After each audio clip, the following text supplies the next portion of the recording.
Welcome to the Roar Room, truth on the mic. Healing the soul, we rise and ignite. Mind, body, spirit aligned in the flame. Roar Room tribe, we roar in our name.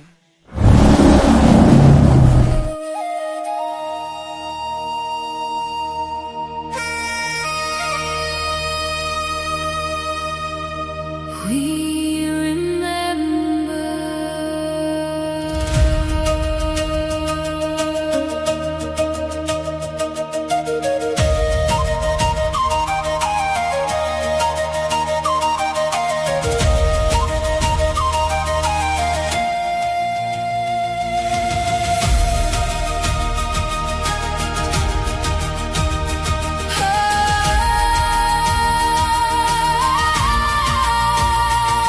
remember.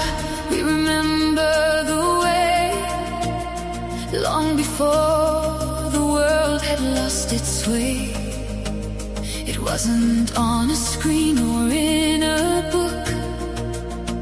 It lived inside with every breath we took, written on our hearts from the very start.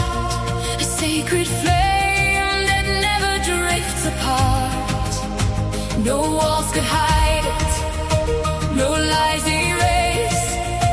It's carried in every soul, in every face. We remember the code, the light that carried every heavy load. It never changed through joy or stormy weather. It called us all to stand as one together. The code was always love, pure and true. The spark of me, the spark of you. When all else fades in skies grow dim above, we still remember. The code was love.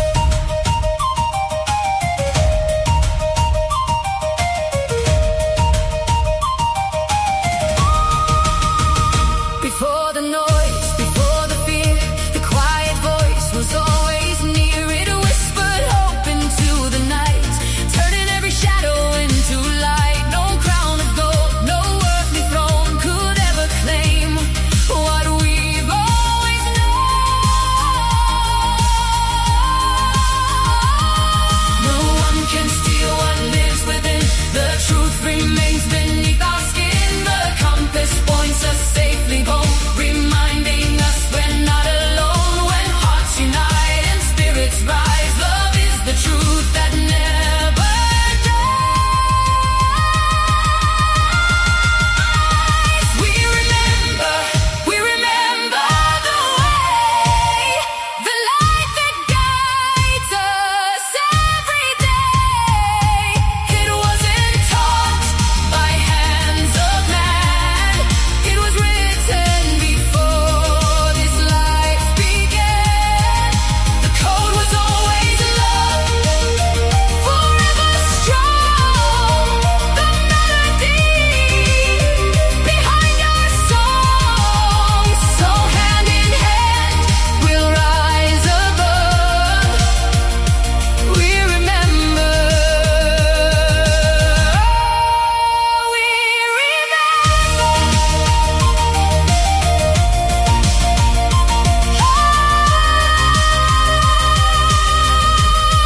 The code was always love.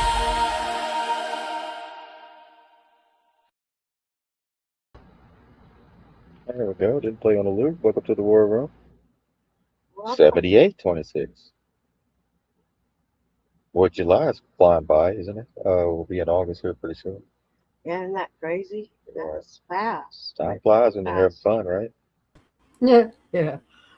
Doesn't it? What? You ain't having fun? Oh, Hey, that's your fault. weird ways I have fun, but it's not like I used to have fun. I have to behave myself all the time now. It's, Right. it's not the same kind of fun. Oh, you got to adult it. It's See, stop I swearing, would. stop swearing at me. Adult. Well, don't put on a mask because you're trying to. You don't want to somebody judging you or something. Because Oh, I well, don't I have don't know. I anybody. don't know. Never mind. Never mind. Never mind. I don't even know what kind of fun you're talking about. So I'm gonna leave it alone. Uh, I don't know, but it was different. It was different. Always having to make sure you're doing the right thing, like always double checking, like oh, always on yourself. I'm probably overdoing, but that's just how it goes. It's Yeah. just how it goes. Right.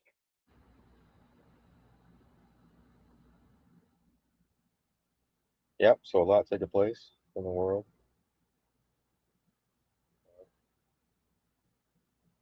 but we have to separate that of which we see on the TV from reality, right? Right. Or it will become your reality. Right. Right. You get it? So that's our You want to tune subject. in? That's our subject tonight. Is this the quantum? Right. There's a lot of this quantum when they talk about quantum computing, quantum that all it's all related. Uh, so we're going to go into that because yeah, if you focus on the political as if it's your reality, then whatever happens in that On that reality will TV. be on that timeline will become your reality, Right. And right? probably if you feel for the people that are going, like even if you know it's all full of shit, but you're still feeling for people going through like that stuff, that still brings you into it, right? Right, but it is actually going on Yeah, yeah. in another timeline. It's not like it's all fake. It's you're watching it through a portal Right. through your TV. So they're really doing all that, but it's not going to affect you unless you participate in it.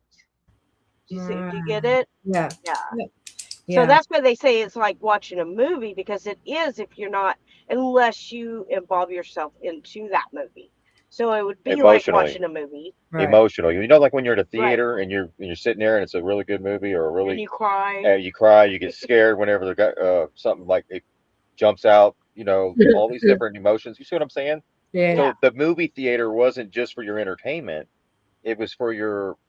I think It was training They were us up. studying us. Yes, yes, like the CIA would, Yeah. because that's who creates the movies. Hollywood, the army, psyops, psychological operations.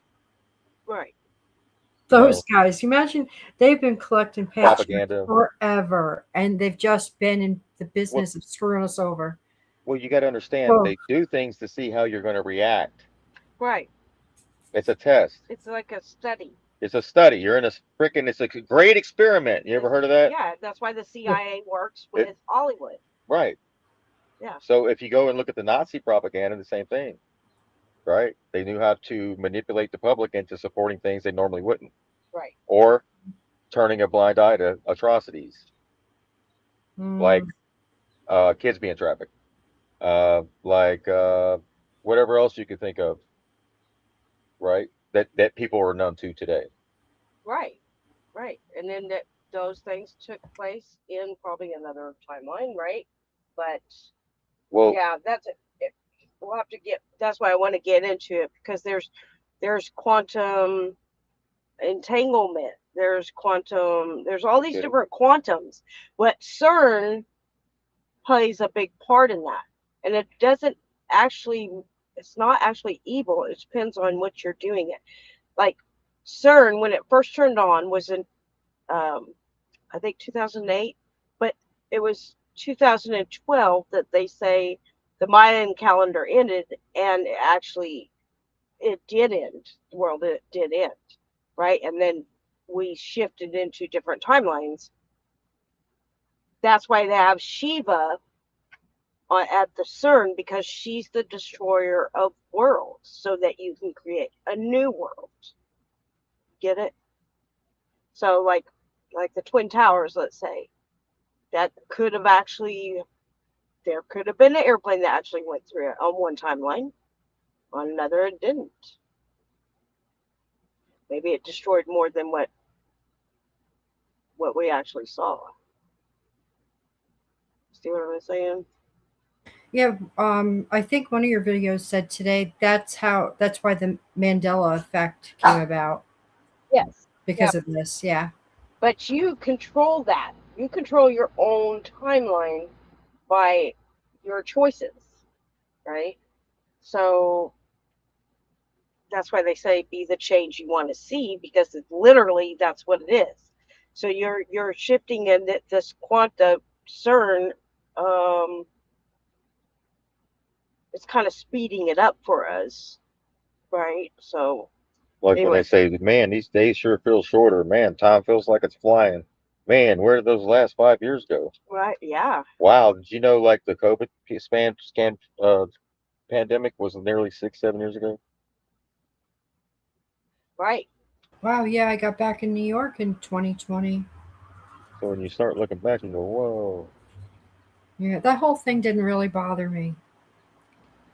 I didn't let it bother me at all. Like I would walk up and down the aisles in the grocery store the wrong way.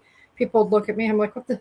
I just give them a funny look. I'm like, whatever. I don't. I'm Right. not following your rules. I'm not standing 6 feet away from you. Like, get over whatever you're Yeah, doing right now, please, because otherwise this is going to take a long time. Right. I I, had a store manager come up and ask me to put a mask on. I had an 80-year-old man come up and told me to put a mask on, et cetera, et cetera. nah. The weirdest shit ever, man. Weirdest shit ever. Like everybody complied. It was the weirdest shit ever. 80% of everybody, 90, well, there was only a handful of us in the whole store that didn't wear masks out of everybody else. So that's how bad it was.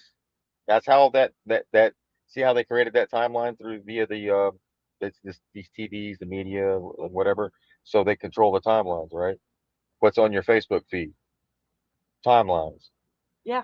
It's all timelines. right? Did you post on your timeline? And then it reminds you, oh, this was you 3 years ago on your Oh, that's timeline. embarrassing. It's all sorts of embarrassing, isn't it? But it's kind of, well, it depends on, well, it shows growth or it could show not growth. Yeah, it shows growth. It shows a lot of It growth on mine. depends. It's a reminder, but yeah, it's of a timeline. Yeah. And then you see how far you came based on the decisions that you made, whether Right. they were negative or positive. So you want the Right. outcome you want, then you have to make the right decisions. And some people stay in the loop because they didn't explore outside of anything, any additional anything. Some people just stay on a loop, They just, yeah, right? same So, old shit, different mhm, day. That's what they'll say. right? And some people are seeing signs of the rapture. They're literally seeing it, right? So they might experience something like that. I don't know. Right. According to this quantum Everybody. physics, yeah, And the end times prophecies, you'll yeah, be on that end times prophecies timeline. You'll be going through that shit yeah, if you yep. want it. That's why they preach about it so much, and that's why they're getting it. And that's what it says. The fear is what gets you stuck in that timeline. Yeah. You got to go push yourself past that fear or that awkwardness or something that's holding you back, so you can go on to the next timeline where you're supposed to be going. But you're holding yourself back. That way, when you get an update 5 years from now on your Facebook, it's a Yeah. positive one because you came a long way. Yeah. You've improved. I went through Wow, look at me back then. I was a dumbass. exactly. I went through so many I friends do on that.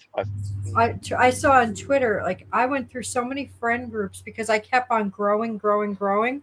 So I would graduate out of these different, like I went through flat earth real fast because I couldn't get into that whole debating stuff. I'm like, all right, now that I know, or I think I know whatever I know, I'm good with you guys. I can be friends with you, but I don't got to hang out with you. That's right. So, it's seasons. It's see every season in your life you have different people in those seasons. So it's basically saying since the quantum just let things go with the flow, right? Um, and expand your thinking, expand your knowledge, think outside of the box because Or if stay in you're it. stuck in the programming, you're not gonna go nowhere. And it sucks.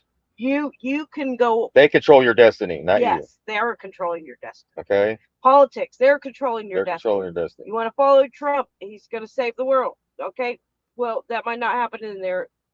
That he might want you to go on their timeline. Like, there's people that want to be leaders of their world. Gods of their world. Yes, They need followers in their world. So basically, you create your own world, right? Unless you want to go, you know, into that other world. That's do fine. things that are fun, Nadine. Yeah. Yeah. I But just, yeah. Just I'm a lost cause right now. I got to figure it out. it's kind of like in the Truman Show, right? Where he expanded. He went outside of. He started seeing these anomalies. He started noticing. That's the waking up. The great That's when noticing, all the these great people awakening. came in and like, oh no, come this politics started hyping up. There's a war over here. There's this. There's a They're party trying over to here. focus your attention off of your timeline. Everywhere but you. Everywhere but you. Boo. Because you have a destiny that no one can stop it but yourself. Yeah, I believe that. I totally believe that. I just, you know what? I always go out and explore and do things when I'm with somebody. And it's like when I'm not with somebody, I'm perfectly fine by myself. And And that's fine. That's good. yeah, I can go for years, like 2, 3, doesn't matter. I just stay away. It's always when somebody's like, "Come on, it'll be fun." Yeah, yeah. Like I won't go. I went to the ocean one time when I lived in Florida, and for those 2 years, and I didn't go to like on the beach because nobody was there. I'm like, if I go in that water and I drown, nobody'll know. There you go. I got to go home and get the dog out. Right? That's the argument. Like that's how simple that it's like. All right, good. I didn't want to get dirty anyway. Right? So, Yeah. yeah. You're an introvert. So like, instead of going that's out how there we and going are. swimming, you talked yourself out of. Oh, real easy. So you're in battle. So there's part of you that wants to have fun, and the other part's like, no, Nadine, you may drown. Yeah, I And got nobody's to there to see you. Oh, they're both You sitting have on you my have shoulder. two. They're Yeah. always on my shoulder, and the one that's just like the go, downer, Nadine. yeah, that one that's like go home and just put the covers over you. I'm like, yeah, all right, maybe that sounds like the safer one. That's the one that gets in the way every time Yeah. from getting to where you need to go. But See, you got to overcome your fears of death first off, I don't think I have a fear of death. because that's what that's what we're talking about dirty. tonight. I fear of getting dirty and sticky and hot and sweaty more than I fear death. Oh, so that's death. That's like death, huh? Yeah, getting sticky and that's why I say Florida was hell. Like you wouldn't like Florida, that was a nightmare. That heat and humidity all the time. There's no escape. Oh, it was horrible. This That is was Nadine, horrible. y'all. This is Nadine. She can come to my party tonight. Absolutely not. Ooh. Yeah, no. I texted you yesterday. Oh, I know. Hey, you should come to my party tonight. Absolutely not. Ooh. Yeah, no. Thank you. I texted you yesterday. Oh, I know. I saw it. Oh, but you didn't respond. Yeah, no. I didn't want to. Oh. I've noticed you spend a lot of time alone. Yeah, it's pretty nice. Pretty peaceful. Don't you get FOMO? Like you're missing out? No, if anything, I get like JOMO. What You know, is like that? joy of missing out. Ooh. I don't want to hang out with you guys. Oh. Yeah. I'm so sorry. I'm gonna have to cancel plans tomorrow. Thank you, God. What? No, I didn't want to go anyway. So you actually did me a favor. Thank you. I appreciate you. Oh, yeah, You're the okay. best. I'm free. Ooh. introverts were on. Thank If you. you're an introvert, Open night. right? Like I don't have to entertain anybody. right. Some people love to I've entertain. never entertained people. They love I cook for myself and my dog. That's it. Some Like people if are you so want a cup of tea or coffee or something, I might make the tea, but I'm not making the coffee. right. So some people Seriously. are like social butterflies. They love it. That's good. Some people are introverts. They like to be by themselves. You can kind of tell when you go to visit an introvert because they're like waiting for you to leave, and they're kind of like Oh, not come. They Oh don't really sit back they and get keep looking comfortable at the with you. They're door. like kind of sitting on the edge of their chair, oh yeah, like you're just gonna that's stay me. a minute. That's That's right. That's me. I might offer you a cup of tea, but if I don't even offer you a cup of tea, forget I about it. mean, We're not you don't having want dinner. I'm you don't not want them making to stay anything to eat. long. Well, in Texas, we say if you visit once, we got you. But that second time, you got to make yourself at home. Yeah, yeah. That second time you come over, you got to make you go if you're You got to make your go go get get what a you want. cup, See some go get some cookies, tea, whatever, get in the tea, fridge, get what you anything. want. Yeah. I Yeah. see if I had people around me that I did like if I had friends that I people I they'd have all my time, like whatever they needed, I'm right there. But until that click happens, it's like nah, no. Thanks anyway. That's me. Thanks anyway. The Yeah, best. it would have been a lot of fun. I'm Yeah. free. Ooh. Hey, you should come to my. So let me read what Here we go. Let's get serious. let me read what it is. We're gonna get serious now, guys. Right. X Ooh. Success said that he's glad I came out. Oh my gosh. So this is let me see. Yeah, this is about as much in public as she's gonna get. So let me read what Probably me too. because this is some of the videos we're going to play, but Right. it's called Quantum Immortality. It suggests that if many worlds interpretation of quantum mechanics is true, then any situation where you might die, there will always be some branch of the universe where you survive, Uh-oh. and your subjective experience would only continue in those surviving branches. So if you think about that, what was that movie? Interstellar. If you haven't seen it, go watch that movie. Right? So quantum mechanics allows multiple possible outcomes. MWI says all outcomes happen in different branches of reality in a life or death scenario.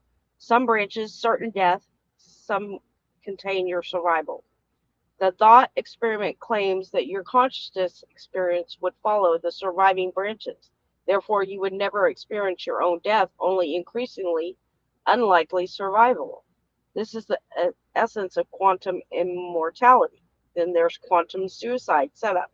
This is the famous illustration. A device kills you if a quantum event goes one way. If it goes the other way, you survive. Under MWI, both outcomes occur in separate branches. You only remain aware in the branch where you survive. This is called quantum suicide. There's also quantum entanglement.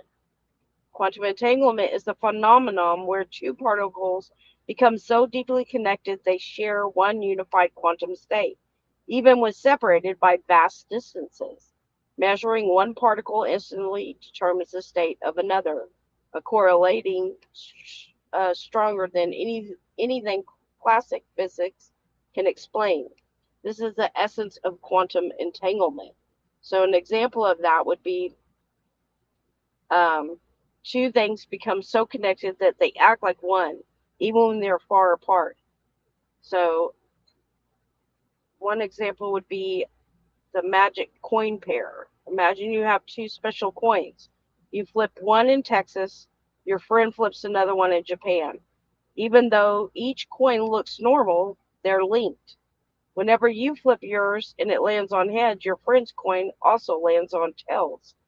If yours lands on tails, theirs always lands on heads. You don't control it. You can't send messages with it, but the results are perfectly connected. That's entanglement.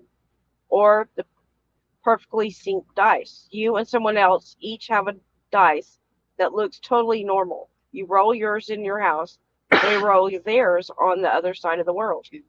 If the dice shows a 3, theirs instantly shows a 3 too. If yours shows a 6, theirs shows a 6 too. Not because one dice sends a message, but because they were created in the in a way that makes their outcome inseparable. That's entanglement. So it's just when two people have the same outcomes, right?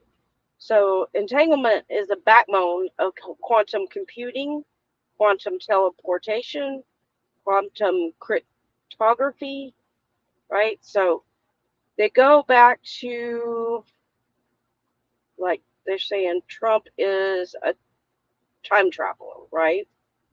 So if you know how this works, you're aware of it, you can control your destiny. Kind of like Back to the Future, where they show Trump, Biff as like Trump, and he gets that book from Marty, and he starts betting on the plays, right, of the games, because he can see into the future. It's kind of like what Trump's doing now, right, getting all this money, right? So it's kind of along those lines. Yeah, he's kind of that, or he's setting Barron Trump up, and he's already did a soul swap. Right, right. And they say they can jump into different, like that movie Quantum Leap. They Yeah, can we go don't. into different bodies as well. Right. What we're seeing is the past, and then when the future's already right, we're standing in front of you. Right. Of what the, because it doesn't make sense for an 80-year-old man to be wanting 4, 5, 10 more, 20 more billion dollars. It's like, dude, are you really going to have that much time to spend the 4 billion you got? Like, really? But then you look to these people play long ball, right? Unlike Right. us, we lose everything, and our grandkids don't get shit. Pretty much, the banks own everything. But and they're at and I don't want to call them elites, but in their world, they're setting up for like hundreds of years in advance. Yes.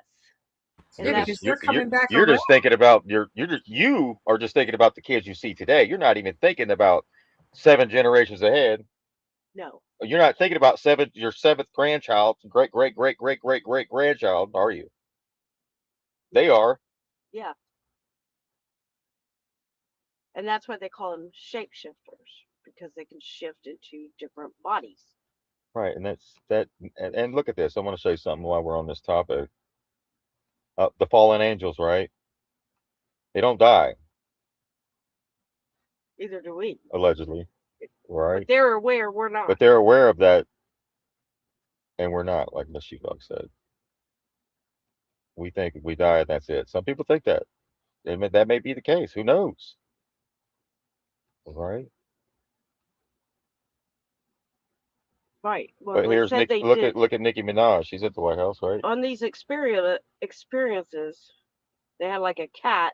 When a cat dies in this quantum experiment, they could see both the cat.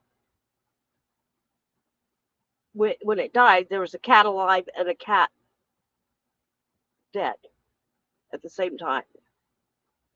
That's what they're saying. That's why they're come up with the quantum uh, theory, because they could see both at the same time.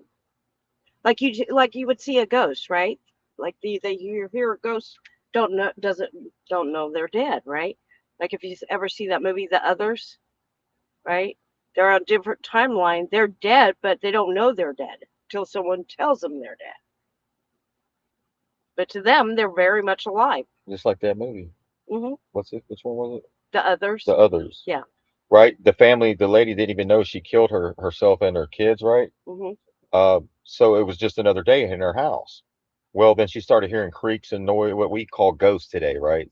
But all it is somebody on the other Timeline. timeline in the same house, Another dimension. right? And they thought they were hearing the ghost, but they didn't realize they were the ghosts. Right. That was just so. Think about all these hauntings you're hearing about, and these people here seeing ghosts and stuff like that. Which one of you are dead, them or you? Exactly.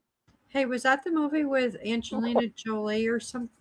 No, it's with Uh, oh my gosh, what's her name? it was Tom Cruise's wife. Yeah, what's her name? Uh Nicole Kidman. Yeah, Yeah. yeah. It was that one. Yeah, That's I a good saw movie. that. I saw That's that. a good movie. That helps explain it a little bit Yeah. because you don't know who's on either side. And it's kind It's like when you look in the mirror. Which side of the mirror are you on? when Yeah, in the But end when of that movie, she's like looking outside, and she's like, "Oh, I get it, I get it." right, and then Oh when she yeah, finds out that she is dead, then what she thought about the Bible totally changed everything, right? So it's kind of telling you something about the religion kind of got them stuck, right? Yeah. So, anyways, if you haven't watched that movie, that's another really good one.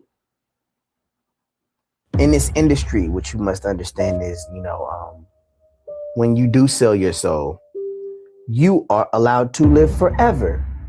And these people that are called youngins, like I was, had no idea that these people still live. They will prey, haunt,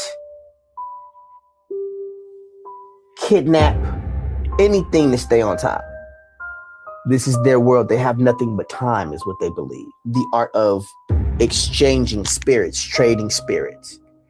And then when they do die, they can move their consciousness from their decaying body, from their dead body, to a new clone of themselves. They can basically they can harness and control and transport the informational bundle that is a soul from one piece of hardware to another, or wetware to another. They know how to do this, and this is why, like, in all the human myths about Apollo and Aphrodite and whatever, Zeus himself, these gods seem like they live forever. They always look the same, and whereas humans are, being born and dying generation after generation, these these gods always look the same, because first of all, their lifespans are thousands of our years per body, and then also they can move their consciousness into clones of themselves. So yeah, it's exactly as you describe it. It was done a very long time ago, and these are the people who manage us. See, that they make the clones so they don't have to leave this realm into another realm. They want this realm because this is where they prospered in. You see, they want to stay on this timeline. think about all these, like, who just died recently? The Federal Reserve, Federal Bank, Greens. Mitch McConnell. No, he's on like Weekend at Bernie's. Mitch McConnell's Weekend at Bernie's. Oh, Greenspan. Yeah. Yeah. You think his ass, with all that money, didn't have a something to hop off into if it was possible? Oh yeah. Oh yeah. You think that was it for him?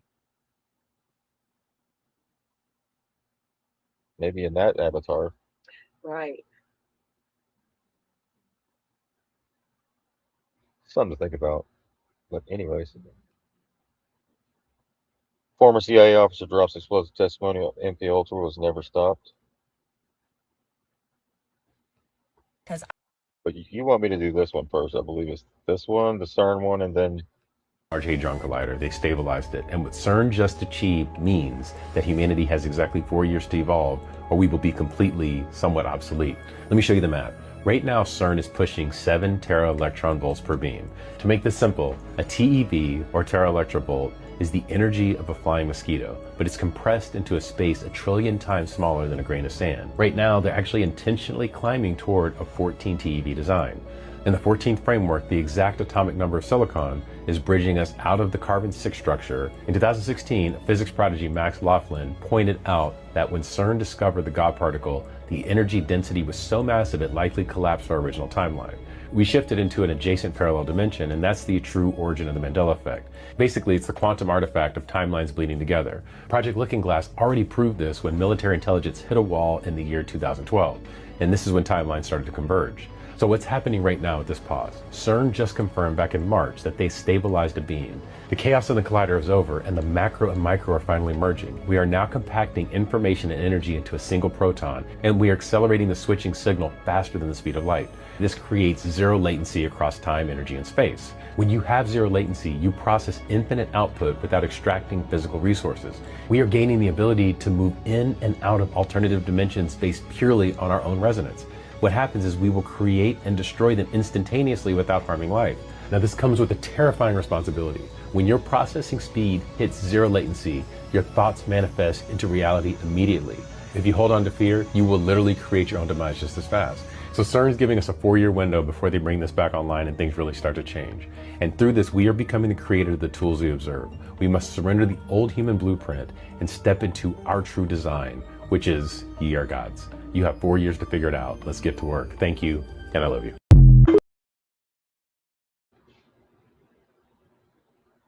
Right? So we have a 4-year window, right? That's what it's saying, to create your, it's like it's giving us time to create what we want to create. Or you can follow someone else into their world, right? You know, I after seeing that today, I felt a little bit better about CERN, because the way we were going, the way we're still kind of going, in the one reality, there's still all these boots on our necks. So with CERN, it seemed it just slowed everything down, and it's going to give us a chance to get our shit together, basically. Yeah. Right? Yeah. Yeah. Like they said, like before they said, before CERN shut down, like your time was going so fast, right? Like you'd wake up and then before you know it, it's like 4 o'clock, right? So it kind of slowed down. I don't know if you've noticed, but our days seems a little bit longer than it was before. So which is good. which is good. That's more quality time. That means everything slows down. You just try to take more things in instead of it being so fast paced that you don't remember or take anything in. That's why it seems like it goes so fast, because every day is the same, but it's Right. because it's so fast, Right. right? Yeah. Right. And they said some people that wasn't able to sleep at night are waking up at 2 or 3 in the mornings every night. Now they've been saying that they can sleep all the way through the night. Right. That So sun take shut note. down, so. See, I just started getting up at like 3 or 4 o'clock in the morning.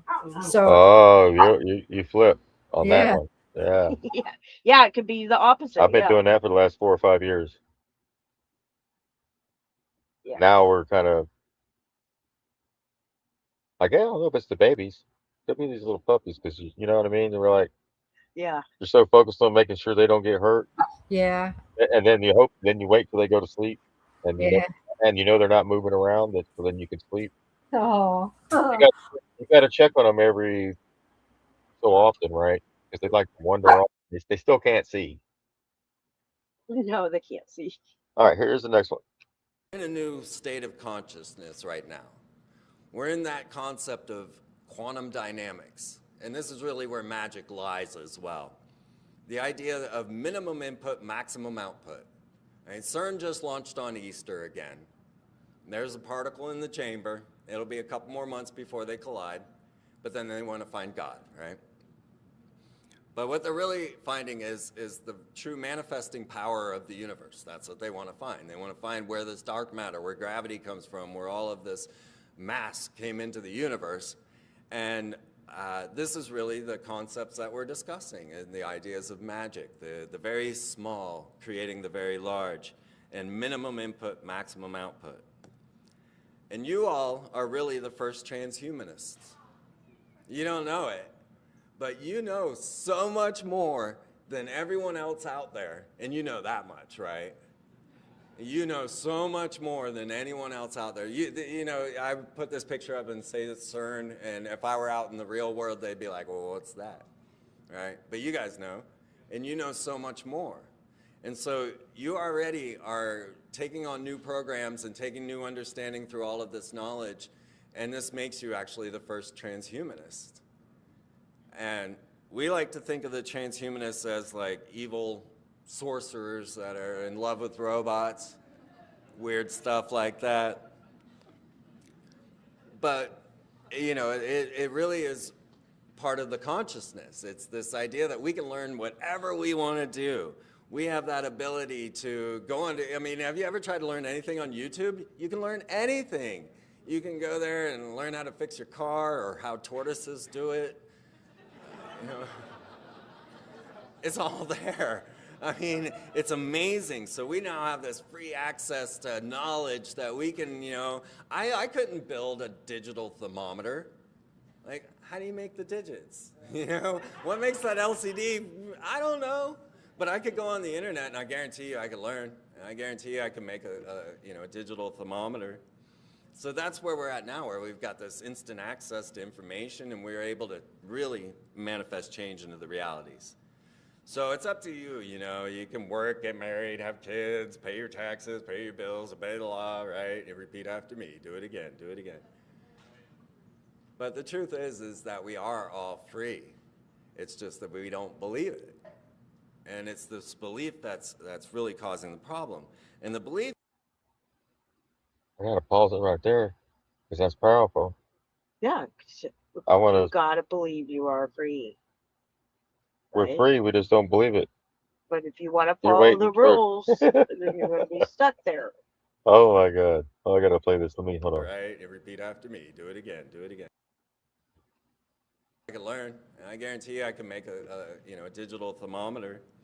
So that's where we're at now, where we've got this instant access to information and we're able to really manifest change into the realities. So it's up to you, you know, you can work, get married, have kids, pay your taxes, pay your bills, obey the law, right? And repeat after me, do it again, do it again. But the truth is that we are all free. It's just that we don't believe it. And it's this belief that's really causing the problem. And the belief comes through play. Everything is play. And once you start to realize that, once you start to realize that you can play with your life and that you can have more fun with this situation, then that's when things start to change in your reality. And then this is the part where Nadine can't have fun. See that? Huh? Well, What stops you from having fun? I think. And then it's like it's different. If I end up with somebody, then they're like, "Come on, we'll go do this," and then I end up having fun. Like, all right, we'll go. And but what? They gotta drag you out. Yeah, because I'm fine by myself. I'm fine, but I'm fine. I'm not overly fine, just fine.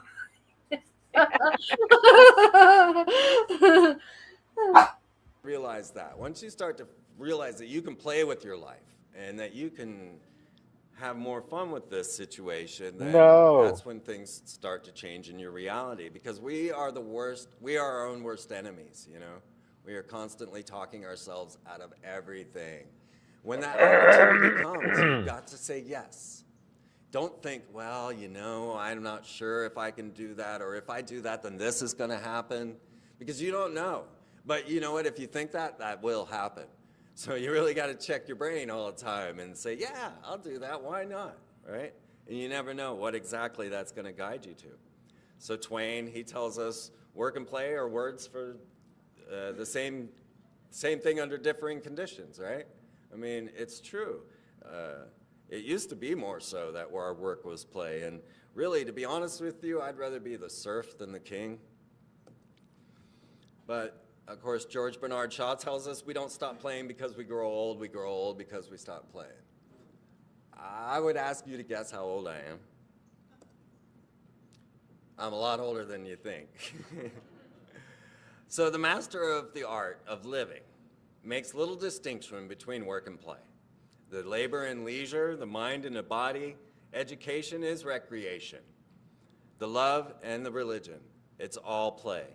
And you just simply pursue the vision of excellence. Like you want to, I know everybody wants to be the best that they can be and to create. And a lot of times that's another big problem, because as you start to create, you think you're not good enough, or you make mistakes and you won't learn because you don't want to walk through your mistakes. And this is another big block in our way. But so, Lao Tzu will show us that you pursue your vision of excellence and you leave others to decide whether this is work or play.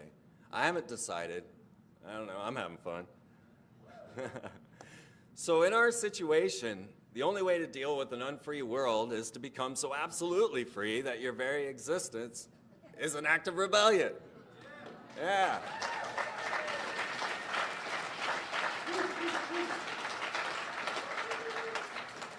So feel free to play with it. Feel free to go out there and make a fool of yourself. Because the fool encompasses everything, and he's the one that can tell the king to take it up the rear. But never forget, friendship is magic, right? Because this is the critical ingredient. I've taken people with me on the road, and we've traveled around, and if you're not able to be someone's friend, then you're not going to make it. And we find that the tribe that you will form will self-moderate so that in self-regulation inside of the tribe. Because if you're a jerk, everybody's going to shun you, you know, and you could run around saying everybody's jerks and not realize that you're actually the jerk. But the community will let you know, right? And you'll get shunned, you'll get put out, you'll be yelled at or talked to or loved or whatever it takes to bring you back. But we are self-regulating. We don't need these cops, these thugs, these nothing. We are all that. We are all the police we need. And we can handle it. So the biggest question, yeah. We're mature enough now to be playful. You see? Right? You can be playful. Right. Yeah, that's good. Yeah. Ain't nothing to it but to do it. That's what I tell myself. So it's your mindset. You want to be free, be free. Oh, you're not free? Why is that? I always lived like I was free. I was free. And then I find out, I come to all this and find out, no, none of us were free. And it's like, oh, that rocks. Have you ever drove down the road and you're worried about a cop, and then all of a sudden you see a cop? Oh, because yeah. Because you're thinking it, and therefore Manifest there it that kind of comes. reality. Right? You're looking for it. If you're looking You're for it. expecting. Oh, yeah, there's a lot of stuff I've gotten away with on the road. Well, unless you're in Florida, then that's another story. That is a cop. Oh, I would double the speed limit going around corners. I would hop over little when I was driving on a hill. I'd go as fast as I could so I could catch air. I had a great time. There you go. Yeah. So don't put those ideas in your mind. What if, like he said, or it becomes that. You know what happens is a lot of times our family or our friends would say, well, I would stop telling them what I did because they'd be like, well, you're lucky this didn't happen. So then they're putting that image in your head. Yep. That's true. You see these 4 lines? Yeah. I just needed to stand there until 5:30 today. I'll give you $50. Yeah, I'll do it. Very good.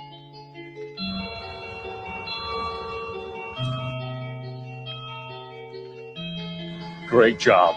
Thank you. I'd like to offer you a full-time position here. Yes, absolutely. I'd love to. Very good. What's up, buddy? We just wanted to come by and see if you want to skate Midtown with us. That's gonna be sick. I gotta stay here. What do you mean? I'm working. Can you see? Is anyone even watching you? I'm making a living. Have fun.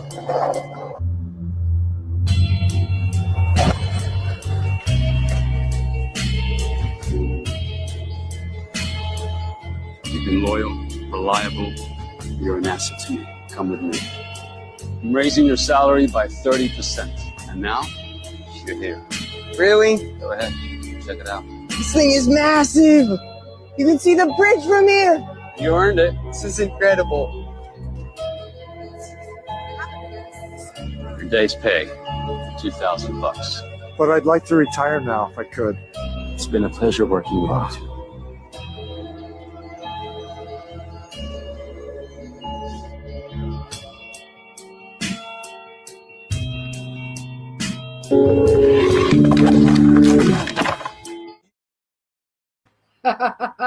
he finally did what he wanted, and he was too old to do it. Too old to do it. Wow.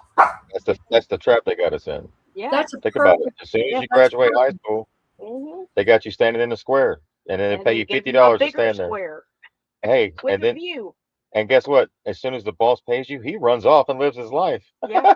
You notice that? As soon as he pays him, he's like, boom, he's on to his life. And here he is. His buddies are coming up, right? Wanting him to go. Didn't have time to play with them. They ain't got time. Man, I got Bill. Money. He was working for Bill. Right. Right. Not saying that not have responsibilities, but don't let it take Take over over your your life. life. Let whatever it is be your passion, not something where you have to stand in a square. Right. Yeah. Your waste. You see what I And mean? wait for a bigger Think about it. square. And then when it's With time a to view. retire, there wasn't no party. No. Well, that's basically a cubicle right Uh, there. I yeah, can't that's a That's cute. stand it. Oh, and then those look, cubby holes. Oh, they're Mm. and then look, terrible. he got a promotion. Here comes the suit now.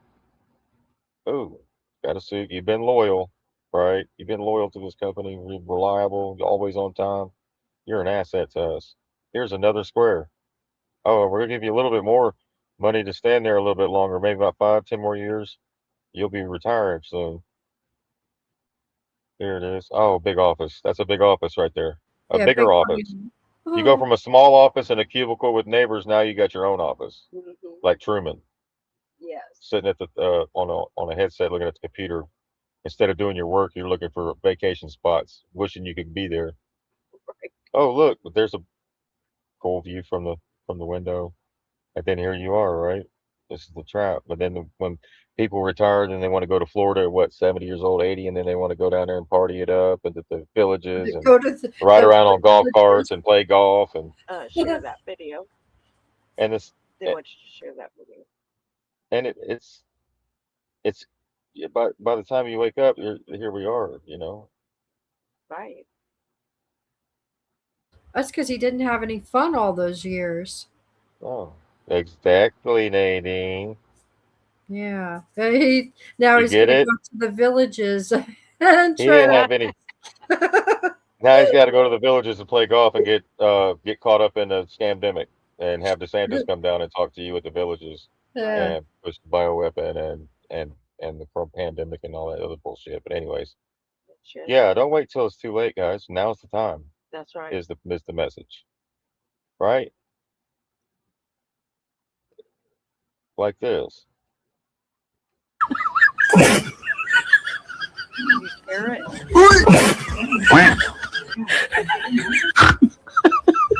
Don't wait. Don't wait till it's too late.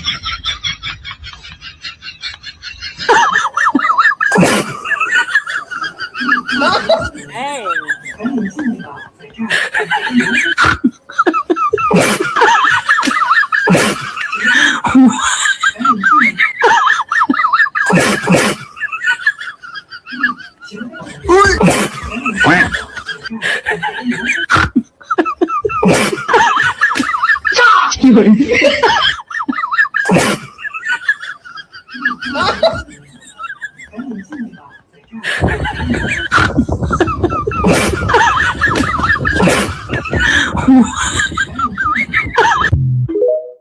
Those are so good.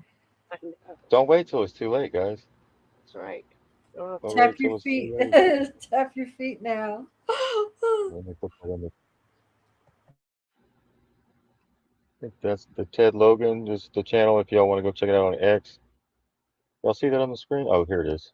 This is the channel I just shared it. Hope everyone has a great day at work. There we go. Okay, well, let me put this in one below.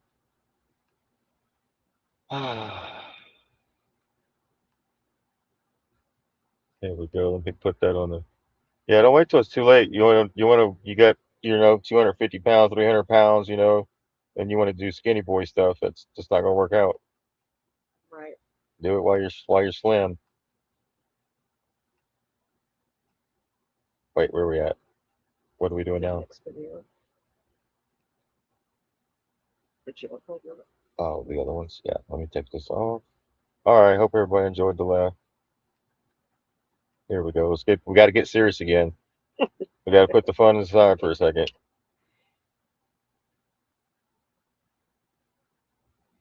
Physics just proved something that should make you question your entire life, and nobody's talking about it the way they should. Scientists at CERN have confirmed that particles can exist in multiple states at the same time. It's called superposition, which means at the smallest level of reality, things don't have one fixed state. They exist as probabilities. And here's the wild part.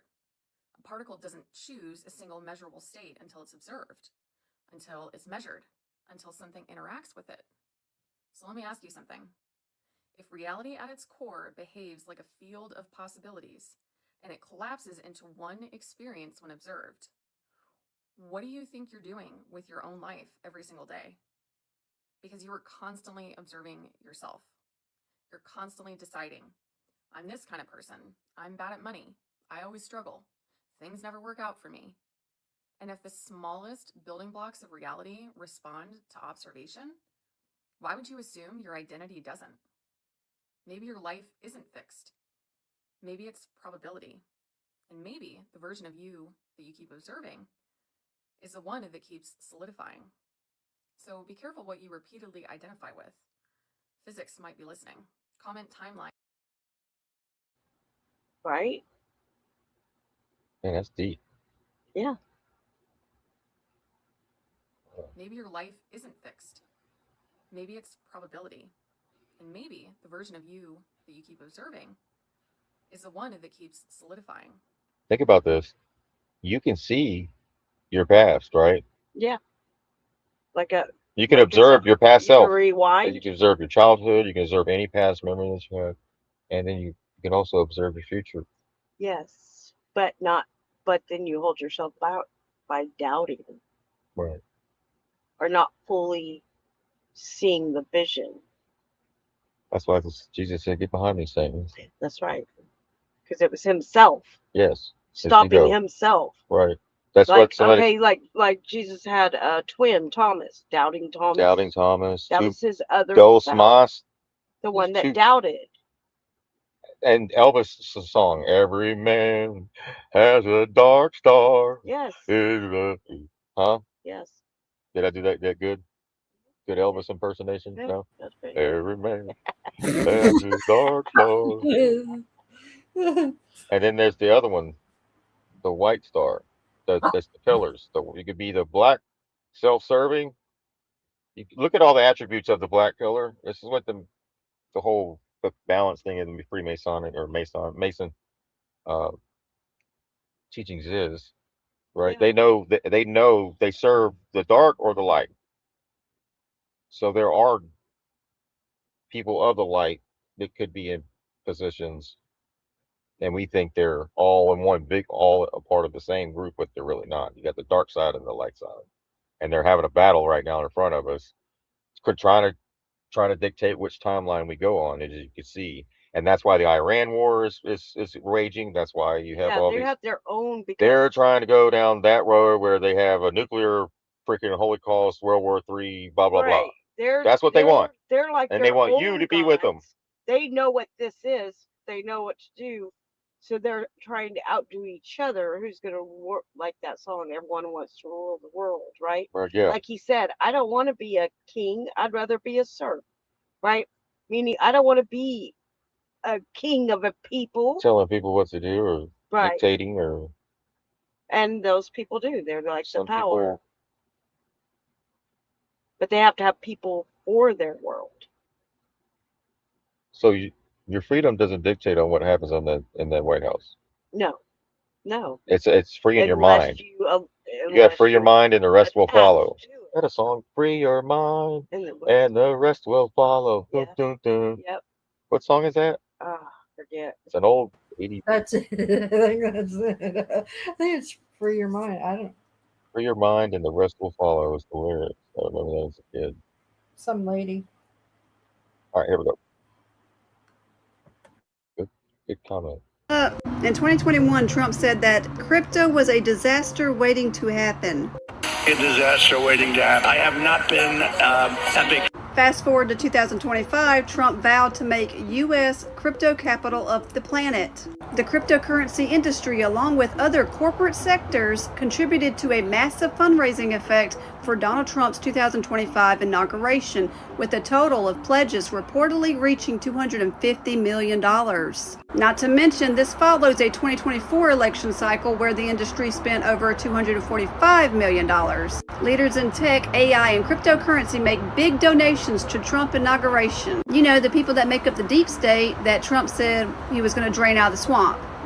Then in March 2025, President Trump signed an executive order establishing a U.S. strategic Bitcoin reserve and a U.S. digital asset stockpile. If this doesn't wake you up, let's keep going. In early 2025, the Trump administration moved to drop, freeze, or withdraw over 100 federal investigations and enforcement actions against major corporations. At least 18 corporations avoided $3.1 billion in penalties, including Pfizer, Bank of America, Binance, Capital One, and Toyota. During the first year of Trump's second term, federal agencies canceled and froze enforcement against 166 alleged corporate lawbreakers. Not to mention, he pardoned Silk Road dark web market creator Ross Ulbricht. This is the pardon. He was the creator of the Silk Road drug marketplace and a cult hero in the cryptocurrency and libertarian worlds. In doing so, Mr. Trump fulfilled a promise that he made repeatedly on the campaign trail as he courted political contributions from the crypto industry, which spent more than $100 million to influence the outcome of the election. Ulbricht was a Bitcoin pioneer and was sentenced to life in prison without the possibility of parole in 2015 after he was convicted on charges that included distributing narcotics on the internet. But he's over there also blowing up drug boats. Doesn't make too much sense, does it? The Trump administration also has placed industry insiders and corporate-aligned figures in key government regulatory positions, like David Sachs, who was named AI and crypto czar. Not only that, but crypto billionaire net worths have grown significantly because of Trump, with the sector minting 36 billionaires and driving a 45% increase in total market value. So he's making the rich richer, while our groceries are still high, our bills are high, our rent is high, nobody can afford a house. Also, as of early 2026, Donald Trump and his family have generated at least $1.2 billion to $1.4 billion in documented gains from cryptocurrency ventures, like World Liberty Financial, or his famous meme coins that made him richer and everybody else lost. So he invested in World Liberty Financial, where he is listed as Chief Crypto Advocate, while his family members are listed as Web3 ambassadors, and it's a platform with tokens to allow governance. He also approved sales of advanced AI chips to G42. Shortly after, its leadership invested in World Liberty Financial. Everyone talks about how the previous presidents made so much money during their presidency. He's making billions. When you put the puzzle pieces together, you realize this man is not for the people, he is for the billionaires. It's time to wake up. Right, and you get permanent tax cuts. That's why the Trump tax cuts went permanent for the billionaires, and then for us, the no tax on tips, no tax on overtime expires 2028. Right, and they said that the programmable money, the digital money, crypto, stable coins, all that are interdimensional currency, right? So it takes you to another timeline, another dimension when you use those. Damn, that's deep. Mm-hmm.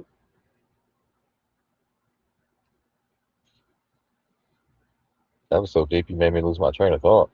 I was trying to remember what the hell I was going to say right after you said that, and then I went, okay, shit. Right. I can't even. Each person that created that currency, right, is their own. It's like doesn't even ruler of that. That dimension. What you're using that. What you're operating with. Yes. Just like the fiat currency, we all agreed to pay each other with cotton with ink on it, and we call it money, but it's not. Right. And that's what they're going around the world trying to get them to operate interdimensional currencies with each other.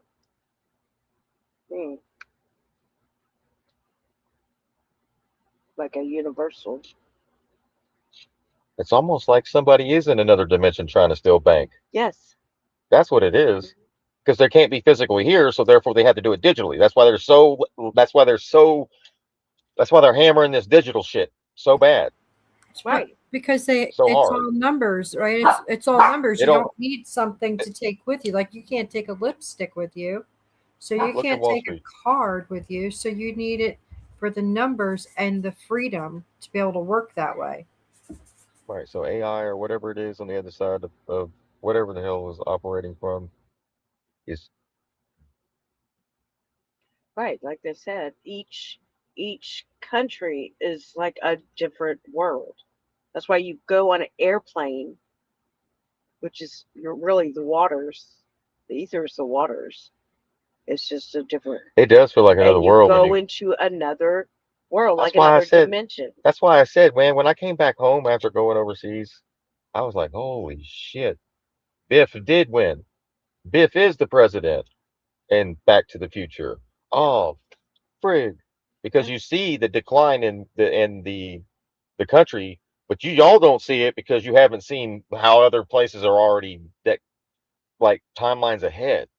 Look at Dubai. I'm not saying Or Dubai is a China, look or at the yeah, architecture. Look at China's tech. Look at what they're doing already. They're blowing us out of the water. They're talking about we're racing them. We're still sitting in the village, right. thinking we're in the 1800s. Or it feels like that because once you leave here and you see the rest of the world, that's when you go, wait, holy shit. Because you're in a You come back home and it a feels like a different world. timeline switch. Now you come back home to graffiti on your childhood.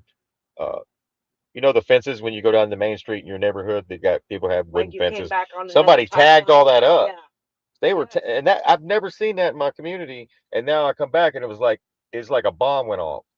Right? I seen decline. Not everybody was winning. I seen people that couldn't even afford to remodel their homes. They had to move and go on. Their housing prices dropped. Right? So the house that they bought for 100, 200,000, maybe whatever. Go ahead. I was just gonna say. So, like right now, the stuff that is collapsing, right, is because we have a lot of people Mhm. that are envisioning their world, which is collapsing the old world, right? But Right. some people want to hang on to the old And world, it's already gone. and to them, it's still going as normal, but it's going to collapse right in front of them Right. because the other people are making it collapse. And they're oblivious to this. Right, and they said that it's they're like the ICE agents, the police, and they're taking DNA now. Don't give them your DNA. Um, is like the same time when they were looking for uh the Christ, right? And how they wanted all the newborns killed, right? Because they know that there's people that That's why have they the check the babies. ability to make change on this And they two get different timelines they and get the take blood people with at them. birth. Huh? They get the blood at birth on those cars. Yeah, but they know who you are, but they don't know where you are exactly. They know the proximity Based on the stars and the alignments, I'm unless sure. you give it to them. Like that's why they want you on the real IDs.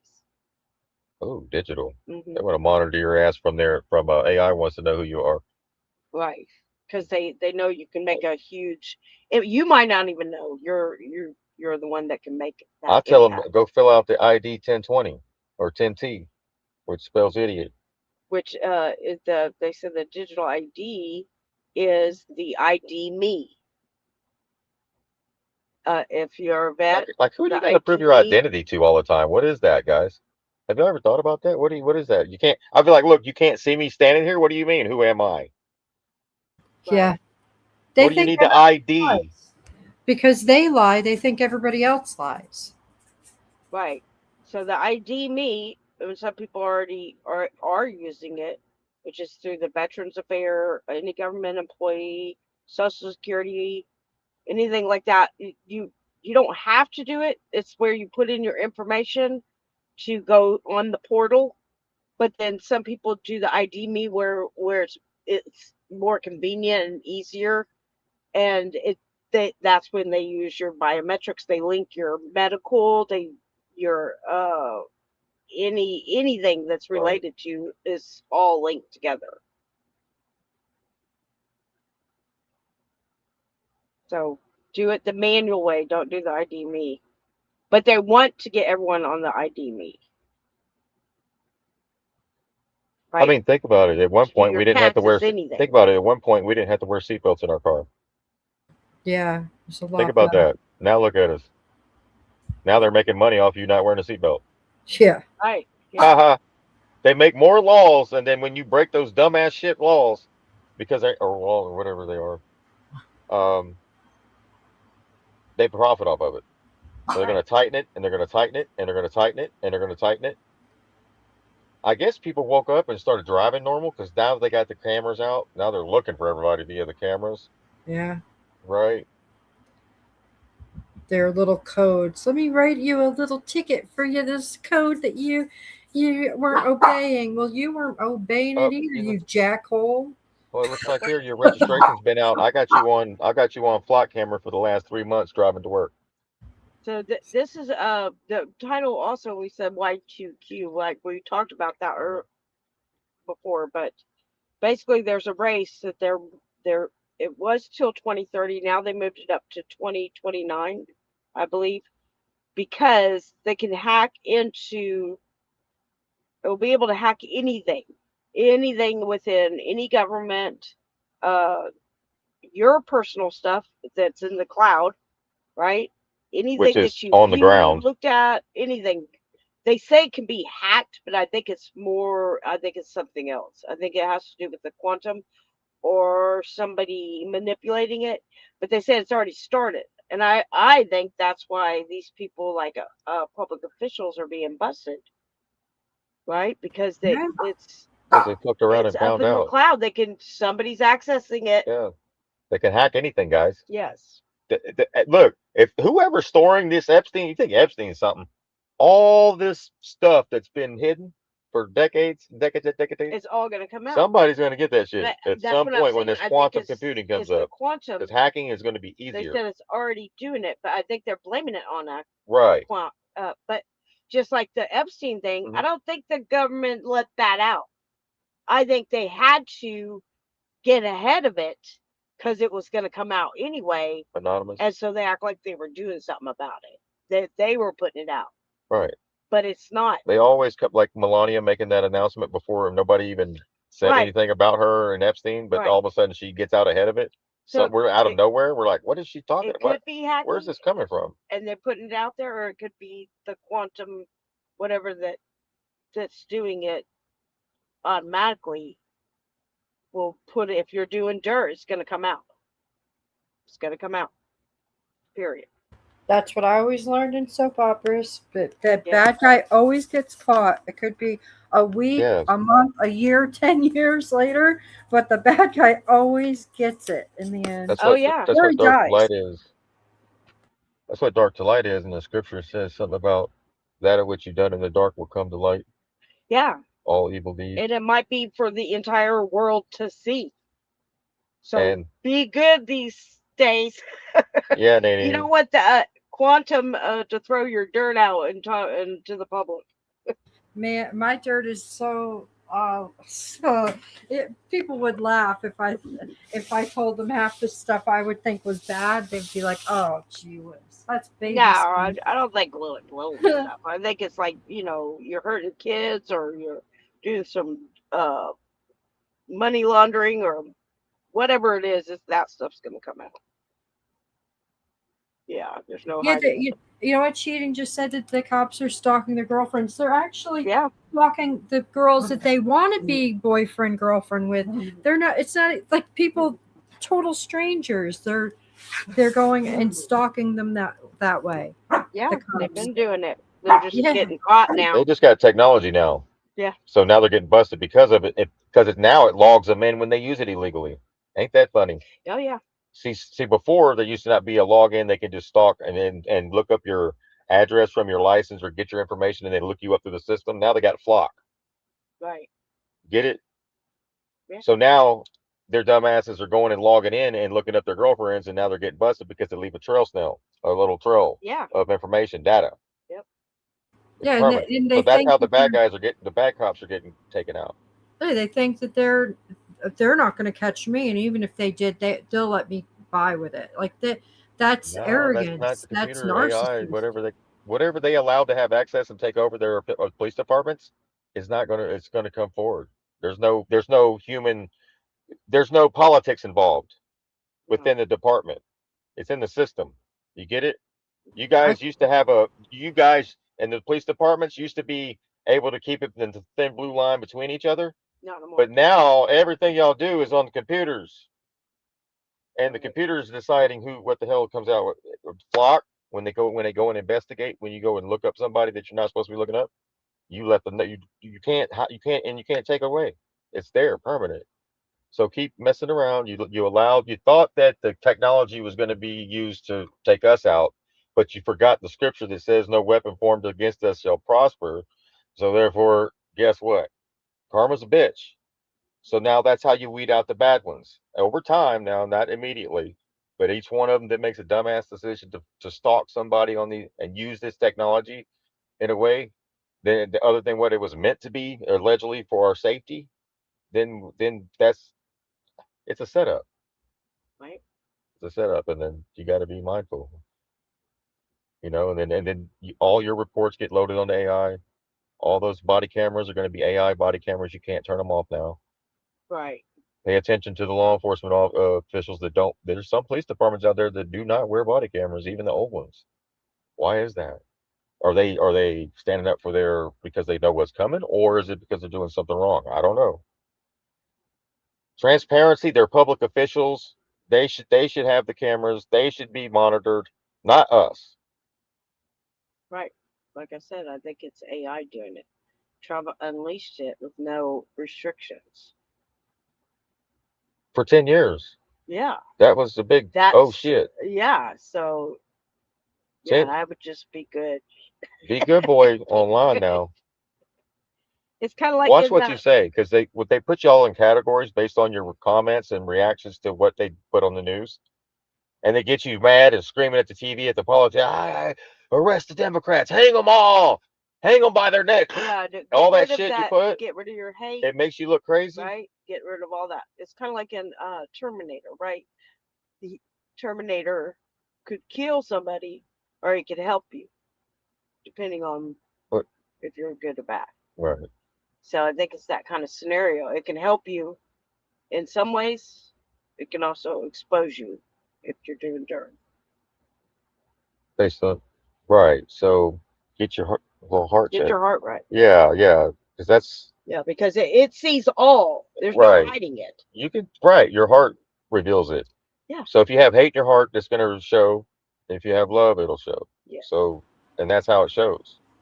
Yeah, and if you act out of the love part, then you don't usually get bad comments. Like if you're into the, helping people and responding online, I don't get very many bad comments. And even if I do, I'll try to turn it around so I can go a little bit further with the person and wake them up instead of going back in a nasty way. Right. Yeah. It's good. Oh, you don't tell them to flock off? No. There's some people I would like to, and there's sometimes I might type it, but I don't send it. Yeah, like I do that. Yeah. That is a very good technique, guys. Just type it out and don't hit send. It gets it off your chest. Just don't send it. I usually feel better after I type. I typed up more shit and not sent it than I've sent anything. You see what I'm saying?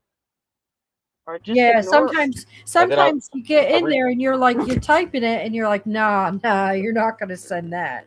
That's not going to help anything. That's just going to increase it.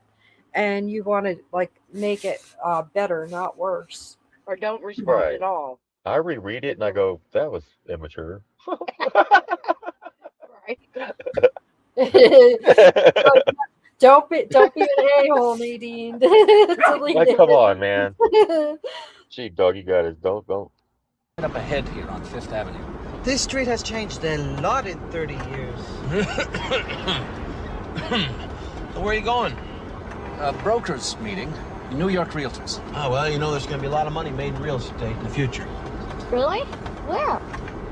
Oh, well, I bet there are going to be a lot of taller buildings all around here. And, might even be some big glass tower right there next to Tiffany's. Here you go. Come on, Donald.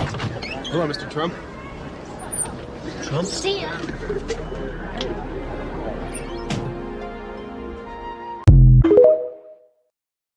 He's in every movie, every show. He was in an episode of Quantum Leap, and that's Fred Trump, and that's Donald Trump as small, right? And he tells them there's going to be big buildings here, right? And one's going to be next to Tiffany's. That's Trump's building. Let's hear that again, in case you missed it.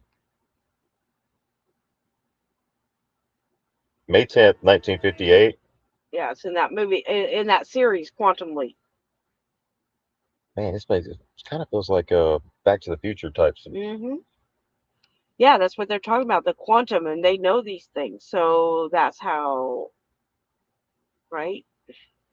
That they say the hologram. What's that? Ziggy, the hologram that appears to Sam. He tells him, which is a representation of the computer telling him.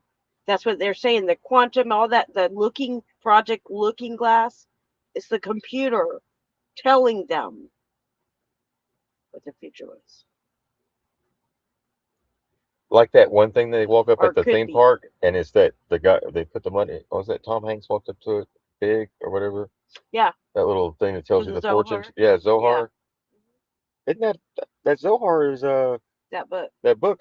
Yeah. Yeah. Okay. Yeah. It's because they all know this. Everyone thinks, oh, well, Kabbalah is evil. No, they know this knowledge, right? You But don't. like with knowledge comes great responsibility, right? You can And do much harm, sorrow. or you could do good. You could try to rule the world. Like if you learned how to manifest something, would you and it actually you started playing with it, right?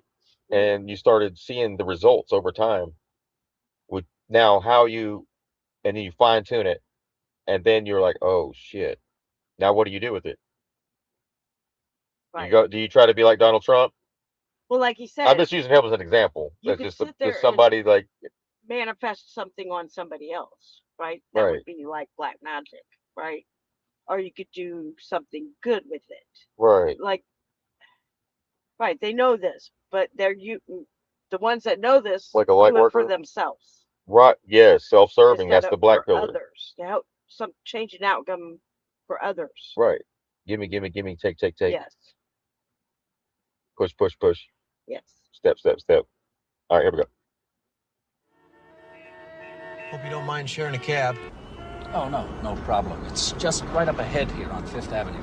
This street has changed a lot in 30 years. So where are you going? A brokers meeting, New York Realtors. Oh, well, you know there's going to be a lot of money made in real estate in the future. Really? Where? Oh, well, I bet there are going to be a lot of taller buildings all around here. And, might even be some big glass tower right there next to Tiffany's.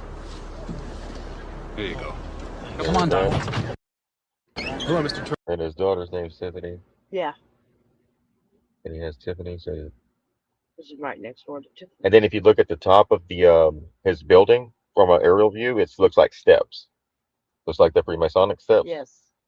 Just like Truman had to climb up to get to the door. Did y'all see the top of Trump's building? You see the steps, right? No, I never paid attention. Oh, you never looked it up. No. You never seen it. Not that I remember. And if you seen it, you would just say, okay, it's just a building, right? Unless you had the knowledge built into the building. Now I'm sure I probably And the saw it. architecture. That's why they built all that architecture. It has all the knowledge in it, guys. Yes. And once you wake up to that, it's all there for you. They left everything for you to see. Everything. It's in your face. 165. But some people choose to seek, some people choose not to. Some people just see the world in a different light. Some people advance. But nothing's hidden. I mean, it's hidden in plain sight. It's in your face. But if you look at the top of Trump's building again, it's steps. Just like on Truman, where he was climbing it when he got the sailboat and he hit the edge of the dome or stadium he was in. He had to climb up the steps. Yes. The Stairway to Heaven. You ever heard that song? Oh yeah. Oh yeah. Yeah, same thing. Same thing. All the songs are telling you in different ways, different Talking about my concerns with quantum computing advancement development for months now, ever since I found tons of very well laid plans in the Epstein files, tons and tons of emails about how important quantum computing was and how invested and involved the predatory class is in it. And people didn't want to listen to me. They were calling me tinfoil hat conspiracy theorist. As of June 22nd, the White House has dropped ushering in the next frontier of quantum innovation, an entire executive order. There's a fact sheet to accompany this as well if you want to go read that. I have read both. Let's talk about it. Quantum computing is difficult to conceptualize and it's difficult to discourse about, and that is the largest reason why you're not going to see it as much being reported on as it needs to be, but we all need to be paying attention to this, mainly because I am concerned that they're using quantum computing for predictive behavioral indexing.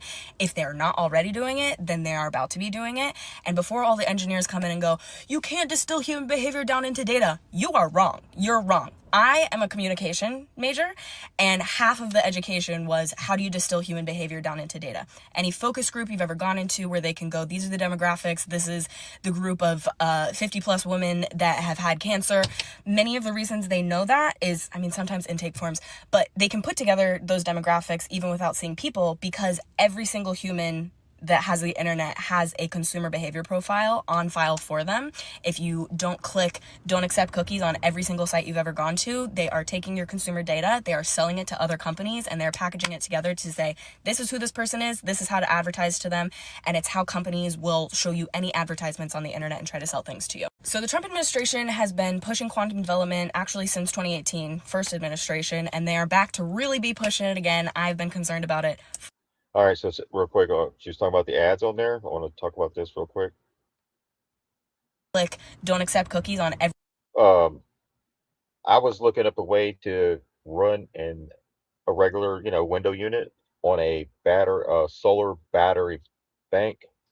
And what happened was I started seeing all the ads across my Facebook, across all my computer ads when I opened my computer, everything, right?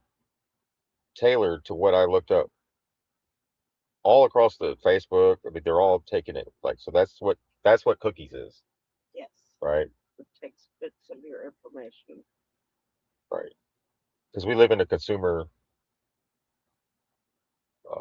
type realm right here, right? So they want to sell you shit. Yeah. Advertise. They no longer have to mail you the ads. Remember, you used to get all the junk mail. Now we don't get the junk mail anymore in our mailboxes. Mm-hmm. It used to be nut but the ads. I remember the mailman had to at the apartment complex I lived in when I was young, he would literally be there for hours putting in all that junk mail, all that publishers clearinghouse and everybody's shit, different things like that. Now it's online. So everything is right in your face. So that's your cookies. You can go and in your phones, you need to get rid of the cache and the cookies in your phones. Some of them you'll see when you get in there, you'll see 30 or 40 cookies when there only really should be one or two. So what the hell is this? Delete. So get rid of all those cookies from all those websites you visited. Clear all that out. Do that on your computer as well, and that'll stop that. Right, and then be mindful of what you do allow. Trusted websites, shit like that, shit that you mess with. Right. Yes. Not just any old. You notice that when you're doing research and you go to look at articles, they always want you to get in cookies. Right before you even get to the article, you're like, shit. Yeah. Reject. Or reject all. if you got the option, you reject. But then you're like, wait, these fuckers are slick. Always go back and check your cookies and cache and clear all that. That'll help you out in your phone, especially. Yes. Oh my God. So that's how you can be proactive. Instead of just allowing it to take place and you're like, wow, you don't know what's going on. Go into your phone, look up caches, look up cookies, and then look at all the cookies you allowed. Clear all that shit out. Start over. Every single site you've ever gone to, they are taking your consumer data, they are selling it to other companies, and they're packaging it together to say, this is who this person is, this is how to advertise to them, and it's how companies will show you any advertisements on the internet and try to sell things to you. So the Trump administration has been pushing quantum development actually since 2018, first administration, and they are back to really be pushing it again. I've been concerned about it for years. So they're doing a few things with it. Secretary of Commerce shall develop a plan, potentially including advanced market commitments to encourage contributions to the QC ADDS effort. Quantum computing etc., like add-ons effort from commercial quantum computing companies, which to me, that's just like blatant in advance insider trading. Great, good that you're being honest about it. It's not good enough. So they're trying to basically put together an economic plan for quantum computing and then injecting it into the larger scheme economy. They want to make relationships with other countries that are prioritizing quantum computing and development, make teams so that these companies that the government is setting up to run will all be very, very lucrative. Everyone will get a lot of money from just being invested in quantum computing. See, so this is where they're talking about maintaining an international ecosystem, preventing countries of concern from acquiring these quantum enabling technologies, which we don't own technology as America. Fuck off. Oh my God. Ultimately, I just want to make it really clear that this is concerning, even if you don't understand every use case for quantum computing. I understand that's really hard to do. I don't either. And it can be used for a bajillion different things. That is the help and the hellhole of it all, that it will be so dangerous when it all is all said and done. So call your representatives, force them to at least put legislation on AI, because if we don't have any legislation and regulations on AI, we sure as hell aren't going to get any for quantum computing. And I'm not going to say we're fucked, but you have to pay attention to this, no matter how confusing it is and how much the headlines try to hide it.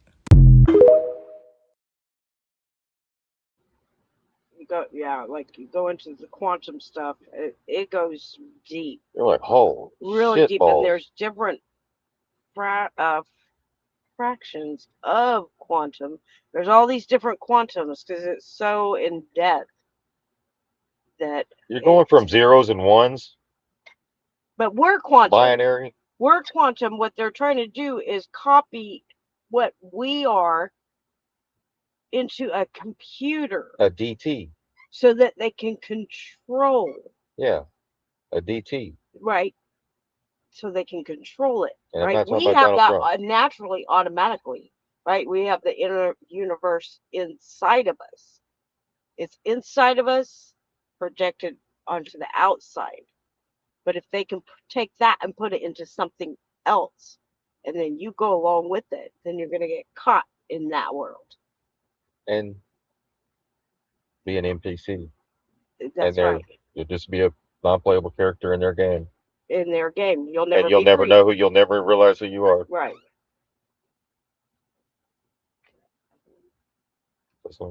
That if you haven't, it is not for the faint of heart. This rabbit hole goes so deep that, like I said, if you're not prepared. Yeah, so this is we're going to be talking, as you can see on the screen, quantum immortality. Mm-hmm. It's a rabbit hole. Right, but their immortality is different. They have to have like a clone to stay, because they want to stay in this realm. When we pass, we go into another timeline, another realm, right? They want to stay in this realm where they can still stay on top, stay in control, have their money. Right. Right. They don't want to start over. They don't want to. Yeah, like they don't want to go to another timeline where on this timeline they messed up, so therefore they have to pay their dues on the next timeline. Right. Maybe be a poor person. Think about that. They don't want that. Back to the Future. There was how many different timelines for Biff? One where he was became Biff Tower. He had Biff Tower. Mm-hmm. He had bikers for Biff and all that. And then on another timeline, he was just the old man in the house with a cane that came out. Yes. And looked at Marty and them as they took off in the time machine. Right. 88 miles an hour. Yeah. They're different, just like that series Sliders. It shows you that, right? That's quantum.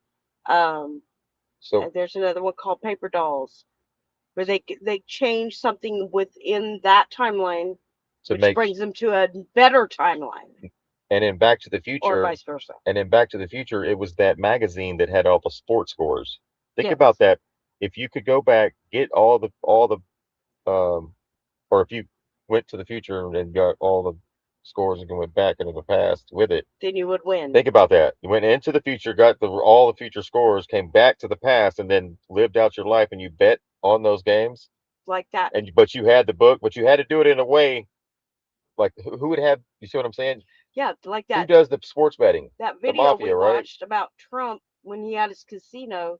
There was a Japanese guy that came in there, and he would win the game every single time. He'd always beat the house.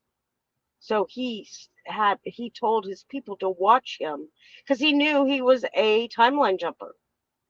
Right. And he kept winning, and he would break Because the house every time. right. And then, anyways, he wind up getting killed. They killed him. So think about that. What if there you go. So you have to be mind. So if you have that kind of knowledge or that way of ability You of can knowing manipulate those your sports, timeline. you Yes. could be the one on top, Hmm. just And like they Pip. watch for people like that. Right. Yep. And Trump, they call he's in I don't know how many different movies on different. He's also in some scenes where it just shows the back of his head in a scene Hmm. going through another door, and they're like, Trump, like Yeah. he's everywhere. Think Yeah. about it. I showed you at the Knicks game, games 3. He comes in at halftime, shows his face, more him and Marlon Maples.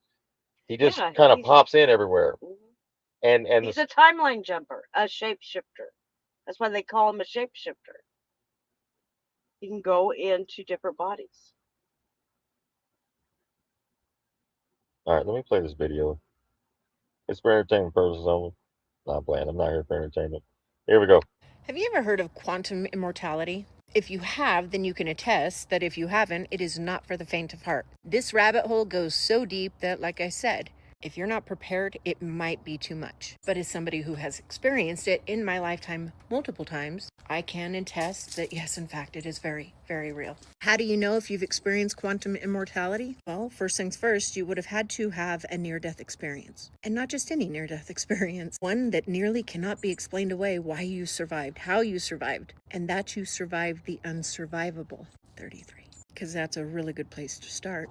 But the second thing, this is the dead giveaway. After you've survived the unsurvivable near-death experience, something will happen to you. And then you will know hands down quantum immortality is what you just experienced in your life. Oh, but first things first, Tiki Talk, you know me, this is purely for entertainment purposes only. All things stated here, just speculation. I'm just thinking out loud. I've got new boots, new boot goofing. Let's go. So what happens in your life next that would solidify the fact that, yes, in fact, you just experienced quantum immortality? Well, as you go on with your life, it won't take long for your life to, in one way, shape, or another, or many, not even feel like your life at all. Like something big had changed. No, massive. You can't quite put your finger on it, but everything about your life after you've survived that near-death experience, it is different. I suppose now would be a really good time to explain what quantum immortality actually is. You see, we do, in fact, live in a multiverse, a multi-dimensional reality. There are different timelines, different dimensions. Just ask our old buddies over at CERN. Mandela effect much? But that's what happens with a collective timeline shift, like CERN. Quantum immortality is more of a intimate timeline shift, all of your own. Not everybody in their lifetime will experience this. I don't know why, but the ones who do, well, let's just say it seems as though they're hard to kill. We're hard to kill, and they have a massive purpose. There is a reason that they have to be here. So basically what happens is when you experience something that should have killed you, know that it did kill you. But in that moment, your consciousness chose another timeline where you still exist. And voila, you just survived the unexplainable, the unsurvivable near-death experience that to everyone onlooking, all strangers, friends, family, and witnesses are left scratching their heads saying, but how? How in the world did they survive? Whether it's a horrible car accident, an internal decapitation, being strangled by an ex where in his account you lost your life. A total of about 10 to 15 minutes according to him. You had no pulse, you seized, you foamed at the mouth, eyes rolled back in your head, and for 10 minutes as he sat there trying to revive you with no heartbeat, you were gone. Long enough for him, admittedly, to sit on the edge of the bed after realizing there was no bringing you back and to consider, to ponder what to do next. And according to him, which mine shaft nearby in the desert where they lived, you lived, he should put your body. When suddenly, out of nowhere, you gasped for air and sat up, confused and very much alive. Yeah. Or the time you were riding in your boyfriend's Jeep, jumping in, sitting on the center console because you were itty-bitty in high school. At a party, everyone was drinking. No, everybody was drunk, with 3 of our other friends piling in the Jeep, but yet your best friend sees you leaving in the middle of this party, comes over and snatches you out, and the next morning you get the call that they wrecked, and we lost one of our dear friends, who we were actually celebrating his bachelor party that night. And had you been sitting in the center console of his soft-top Jeep, you absolutely would have lost your life. Or maybe you did. But your conscience shifted you into a reality where you still exist. I saw a video of a woman about a year ago. She was driving in her car with her 2 children in the back, and she was texting, admittedly, and she ran a red light. The next thing she knew, she was driving, and when she looked up, she had no idea where she was. She pulled over into a gas station. Oh, that's how she wrecked. Never mind. When she was pulling out of the gas station, she was looking at her phone. Anyways, she checked her GPS, and somehow, in that moment, when she looked down at her text and looked up, realizing she was nowhere near where she was just a second ago, her GPS let her know she was now 30 minutes away from her home.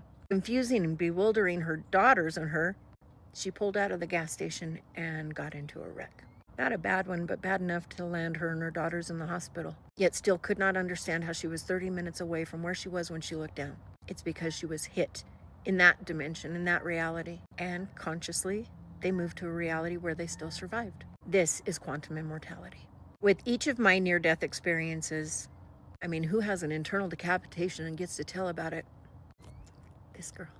Something happens after each of these. It's subtle, and then it's not subtle.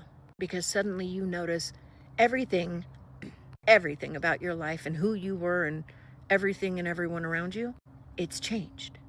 It's different. After my ex had strangled me, we went to a movie.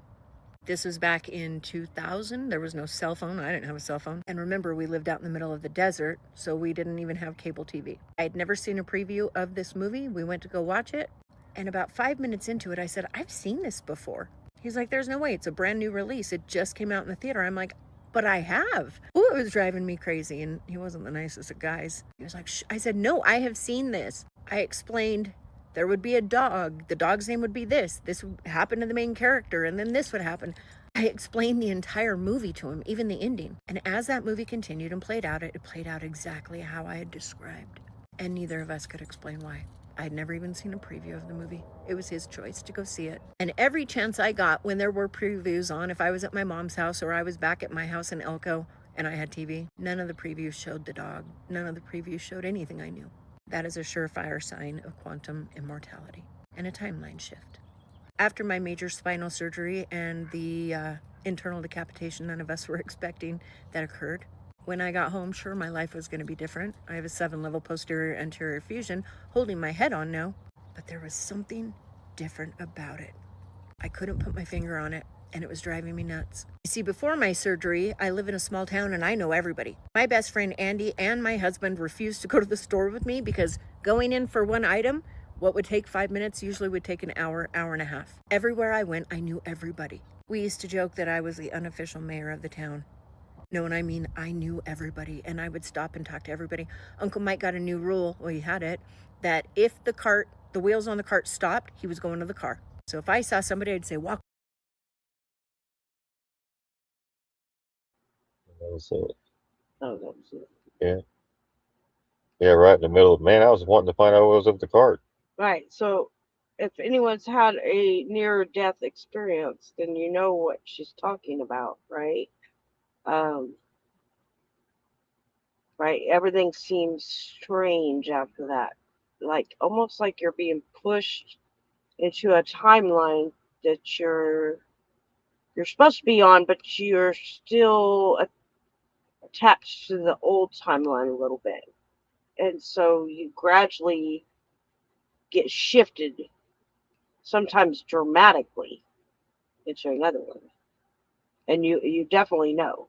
And sometimes your view from another timeline could be sending you signals, Yes. like your synchronicities at times, different things that you see that no one else does.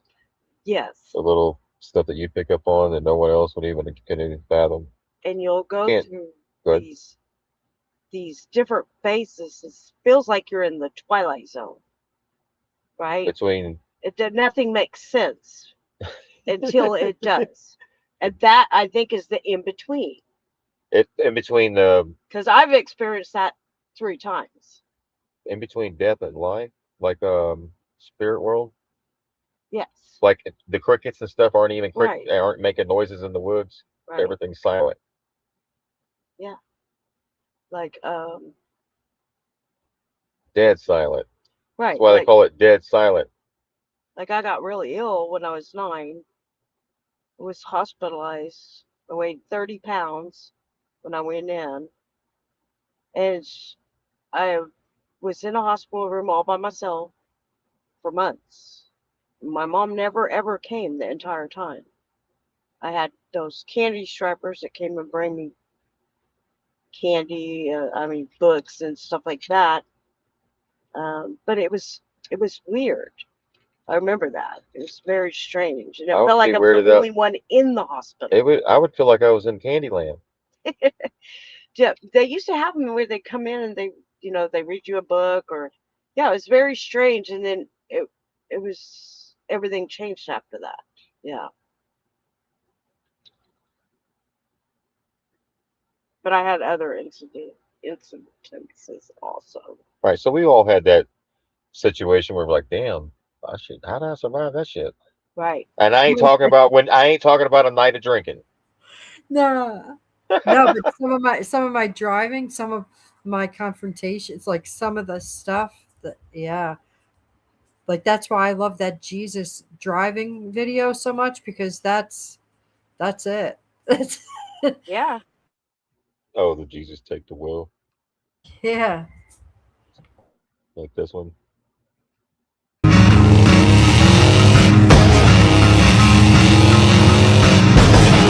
How you doing? You all right back there? Jesus, you're going the wrong way! You just rest. It's all under control. I am the way.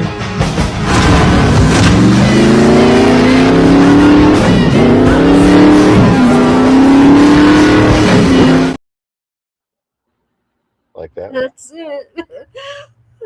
That's Is fun. that how you drive though? Well, not quite that much of a jump. Oh shit! That's how she drives. I'm that kind of a yeah. She didn't even deny it. She just went, well. I can't claim that high of a jump, but I jumped my Volkswagen Squareback so many times that the tire came out of the front, because that's where the engine's in the back and the front is where the tire was. So I jumped it. I jumped it on these train tracks. So when I came over, it was like boom, boom, boom, and it fell I out. did the same thing. Yeah, yeah. I did Oh the same yeah. thing. When I tell you I do something, it's not like I'm sitting here telling you. I was in the passenger seat when somebody decided to jump the railroad tracks, and we landed in a ditch on the other side because there was a turn as soon as you hit the railroad tracks. Well, we were in the air too damn long to turn. So by the time we hit the ground, boom, we were in a ditch upside down. I had to get pulled out. I was 18 years old. They cut my damn pants off me and shit right there Oh, laying on the that's ground. embarrassing. Yeah, I know. Let me tell you. And what's even embarrassing is you got to go home in that shit. Oh. Yeah, your family comes and gets you. You ain't got nothing to wear to leave the hospital. They're all cut up to your damn underwear. You gotta walk Yeah. out with a sheet wrapped around you. All right, so here is quantum Stop leap. scrolling. What if you're All right, stop scrolling. Y'all know the scrolling thing? I'm going to talk about that real quick. You know the scroll, how you scroll like on your feed? Isn't that just like the jackpot, the casinos where you go and play addicting. play those little machines, And on then the you get screen? like, Okay, and on the screen it has those things scrolling, then it lands on cherries. That's what the Facebook has figured out, and the casinos were for. Yeah, it's like Is an to, addiction. it's like an addiction. So you find out, like, you could be scrolling. Sometimes you find yourself there for an hour. You're like, holy shit, it's already 10. Oh my god, we're already 2 hours into the show. Like, yeah. So the scrolling and the casinos go hand in hand. I think that's how they mastered the way they set up this scrolling thing, because people they're waiting to hit kings, they're waiting to hit sevens, right? They're waiting for that next video to be the video, that's next short, and not only that, it shortened your attention span to like 60 seconds. If they can't wrap it up in 60 freaking seconds, you ain't got time. you know what? So Us hitting like or whatever or heart on Facebook. That's they're logging that in. yeah. Well, that's like us putting a quarter in. Right, you're interacting with it, right. Yeah. That's like the lady. Have you seen the videos where they show the retirees at the casino, and all they do, and they look right down the line of them, and all they're doing is pushing that button on the penny machines? Yeah. They're like pop, pop, pop, pop, pop. They're like not even watching it spin. They just keep hitting the button. It sounds like this. That like that, and then you hear the music and the Yep. And I'm like, are they having fun? What is it? What is that? It's addiction. Right. They're wait. They're That afraid next they're gonna push is going to miss. be the one. That Yeah, next they're scroll is afraid going to be they're the gonna miss. right. Yeah. Yeah, Well, good I've thing been I to was scrolling and shit because we found this. Stop scrolling. What if your life could change? Not in years, but in an instant.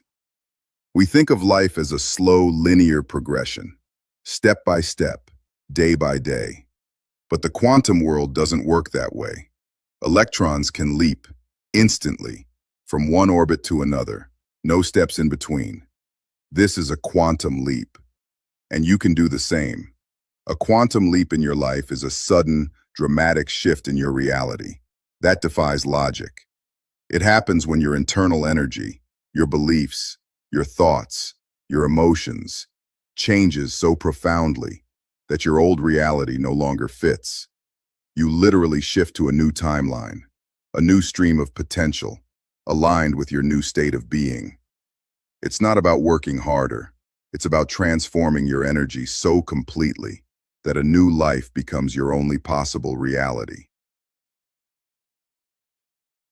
Y'all hear that? Here, let me go back and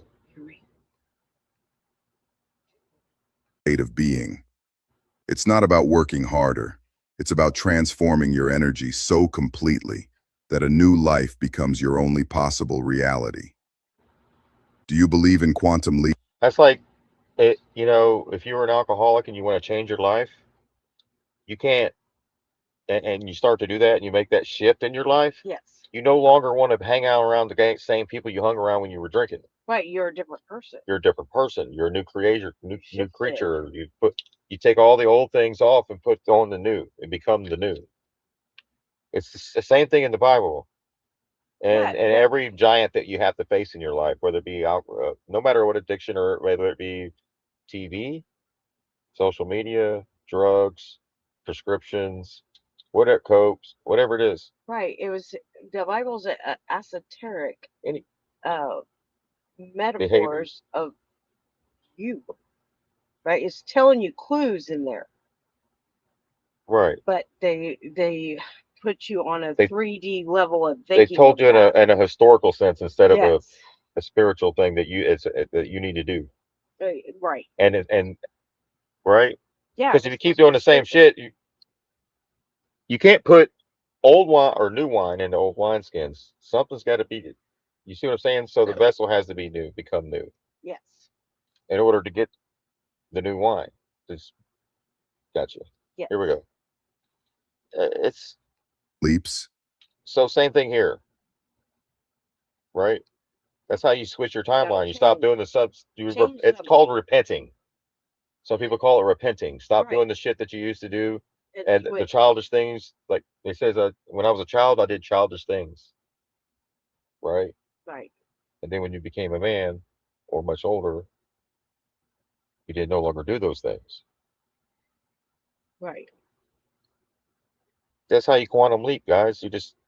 You make the decision to not do something anymore. You go another direction, and you change your whole path or trajectory of where you were heading on that timeline. Right. So You it could could be for better so or once worse. you realize that, and you say, wait, how is my behavior right now going to impact me in my future if I continue this way?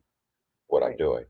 What do I need to change about myself, or maybe behavior or whatever, that can get me where I want to be and who I want to be? I really, and the Bible says, why do I do the things that I don't want to do, but I do the things that I do? Whatever. How's it go? It's why do I do the things that I don't want to do? It's like I have to pull up the scripture. Mr. Sheepdog's giving me the blank look because she's never heard of it, but well, yeah, I know. I remember it but I don't remember because it's the struggle we have with why do I always do the things that I really don't want to How do? do I Like why do I keep? How do I Yeah. change things? Yeah.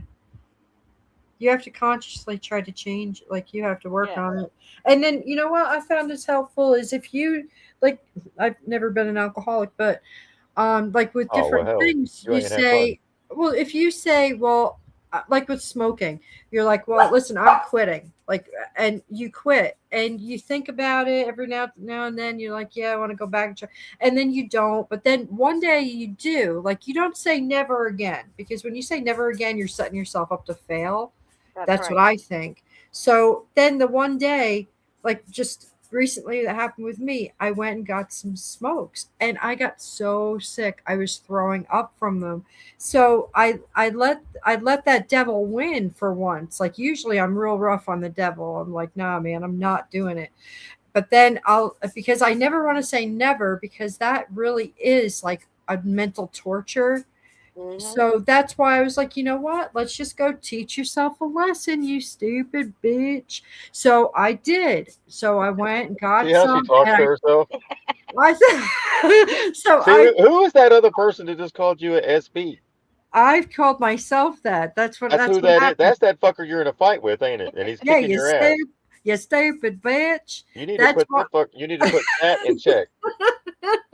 So Whatever yeah, that is. Whoever threw up. that is. I threw up all over. Like, I was like, you know what? I'm gonna have to teach myself a freaking lesson here. So I did See? it. Yeah. Oh, I teach myself lessons sometimes. Oh. Yeah, they don't always involve throwing up, but sometimes I got it. I'm a stupid bitch. Right? Sometimes. Yeah. Possible No longer serves you. That's why. Right. reality. Do you believe in quantum leaps? Comment below. Yeah. You make a quantum leap. 10-4. Like, okay, gotcha. That one? This one right here? You are an atom. You are a spark of the divine. You are a star. Showed You are up. an atom, an atomic consciousness.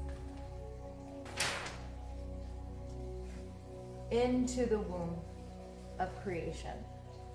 The matrix. The matrix means womb. Okay? It's Latin for womb. So we come into the womb. We are a spark of the divine. We are an atomic consciousness. Okay? From our sky daddy. Just like Uranus, okay? His son, which is Kronos, castrated his father. That is what is happening. Okay? So we are, again, the light that comes into the matrix. How we evolve within the womb through gestation. That's what we're collectively doing. We're in a collectively for billions of years, we've been in gestation. We've been told we're the child of the divine. We're the children of light. That's what the Essenes mean, is children of the light. Okay? So we're children of the divine, and we've been in gestation to become the perfected Adam, the cosmic child. Okay, with the mother and the mother being Gaia and the father being Uranus. They were personified, okay? And these are the primordial energies of creation. They all stem from the source, from the one, the cosmic being in which we exist within.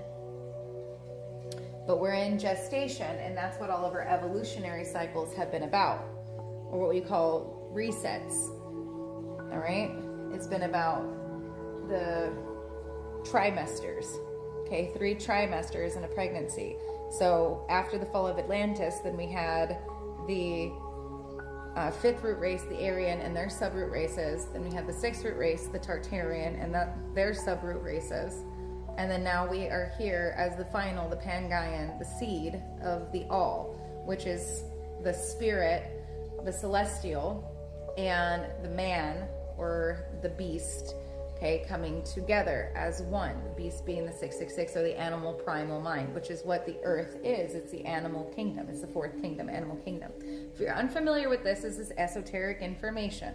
Esoterics are hidden. They're the hidden teachings in all of our ancient cultures and societies. It was just personified or deified in myth, in lore, in legend, so that it would remain. And if it's personified, it has you can create a personal identity with it, which is why the gods, or the planets, or the demigods, and the planets, and the stars, okay, the celestial, heavenly, angelic rays, okay, where they were personified or deified. It didn't mean that it was to be so far above us. It was to let us know the power that we hold within us. Because as above, so below, as within, so without. And so outer space is really inner space. Okay, but what we're experiencing as the matrix, the womb, this was all for our evolution, an evolution of the mind. So source seated, okay, seated our matrix. And that matrix has a physical, a mental, and emotional and spiritual aspect to it. Now our genetics, okay, our carbon-based 2% codable DNA, which is the mineral or the elemental aspect to our genetic expression. Okay, all the minerals fizzing and fusing, okay, together to create us, which is the biospiritual luminescent being, or the light body, the light being that we actually are. We're not the physical that we think that we are. We actually emanate a light, a bioluminescence about us. As we evolve, okay, as a species, which is integrating all that is, okay, here within the animal kingdom and the heavenly realms, integrating that into through the evolution, through our experiences. And that's all to evolve the mind, the body, the spirit. All right, so the DNA, all right, the DNA is where we are evolving. And that's how we individually evolve. So like the sperms that go into the womb and they don't actually fertilize with an egg, all right? Think of that symbolically, all right? So if you're not doing the work, if your soul is not progressing, if the God spark within you, God's source code within you didn't awaken, then you're not going to be doing the work. But if it did awaken within you, oh, I had my soul awakening, oh, I had a kundalini, it doesn't matter. The source code within you turned on, okay? And so when that happened, it signals your... I like, see how they use all the language, the source code, kundalini, awakening. But if it did awaken within you, oh, I had my soul awakening, oh, I had a kundalini, it doesn't matter. My soul awakening, my kundalini, my head came out of my ass. The source code within you turned on, okay? And so when that happened, it signals your DNA to start having what we call karmic relationships. So these are people that come in to play the role, to give you the experience, the contrast, the challenge, the love, the growth, the joy, you know, to be there for you, whatever it is. You have these karmic relations that come in to help you grow. This is about evolving your patterns in your DNA and taking the binary and purifying it, alchemizing it, giving it pressure, which is the experience within you, to evolve. And as it evolves, that carbon-based frequency, those experiences, it changes the DNA coding. And the more you orient your experiences within you, embody what it is that you've gone through, then it elevates your frequency to the next level of the spectrum until you experience enlightenment, nirvana, or full self-realization, essentially. Okay?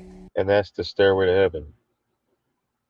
The steps I was talking about on top of Donald Trump's tower, if you look, it's like steps, the Truman Show, the steps, how he had to climb up and then he awakened to his Christ consciousness, and then he did the bow, he raised his arm, he took his left arm and right arm out and did the cross. Yes. And then he took a bow. And then he took a bow.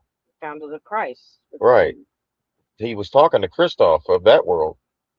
Yes. That was trying to get his ass to not become his higher self. He wanted him to stay in his world. That's it. That he created for him, Truman, to be in, which kept him encapsulated and not fulfilling his dreams because he was in fear of sailing. All these different things. Water. His dad died when he was a kid. It was traumatizing. Okay. His trauma kept him from sailing away. Yes. I'm sailing away. That song, that's a good song. I'm sailing away is a good one. Yeah. When you do. Hey, JFK, that's the last thing he wrote was the sailboat. And then he put at the top right a diamond in the sky of the drawing. Go look it up at Rice Hotel. So this is activating the plasma body, which its interface is the tissues, the fascia, obviously your nervous system as well, but you're reorienting, meaning you've reprogrammed your nervous system to not be in shock, fight, flight, fawn, freeze. Okay, so you're not in these extreme cortisol dumps. Everything is all chemical, okay? So when you're really in that space of like zen, you're chill, you're calm, and I mean in conflict, not just sitting there by yourself. I mean, when shit really hits the fan around you, you know, are you evolved or not evolved? Like, oh, I'm so spiritual, I can't hang out with regular. Like when the wind blows too hard and then you crumble. Yeah, because You're not there. Right, you still go into that. Okay. So I was gonna pause it. Okay. Here we go. Let me go back there. All right. Now think about this. That's how you know you need work still. Right. Don't let someone. Okay, because that's coming, guys. There's shit's coming. It's gonna have blow your ass over. You better be standing firm. Okay, we're trying to get you prepared for it, so everybody don't freak out when they see something on TV that rocks their world. Prepared, right. Just try and get you prepared. Mentally. Right. Empowered. Who evolved or not evolved, like, oh, I'm so spiritual, I can't hang out with regular people. No, that's not it at all. If you are truly enlightened, you can be in any situation. That's your ego. I'm too superior to be around other people. Maybe you just need to go into hermit mode and find yourself, because the bodhisattva always goes back into the people with the information that they learn, and they bring it to the people. Okay? If you're too I do that to my neighbors. They think I'm crazy, so. Too big to be around people, okay? It has to do with your healing journey. But once you've healed, you can be in any situation, period. All right? That's when you're whole and you don't need other atoms, and other atoms don't affect you. So, as you evolve, the plasma or the nobility, you're noble, you're royal blood, your noble gases, okay? You're connecting to the inert. What would they call it? Noble gold? Noble gases, which are in the atmosphere, which we call the spirit bodies, the higher bodies of the cosmic plane, of the being in which we exist within, of the cosmic being, in the womb, in the matrix, evolving. All right? It's all genetics. It's all DNA. It's all frequency. It's all mind.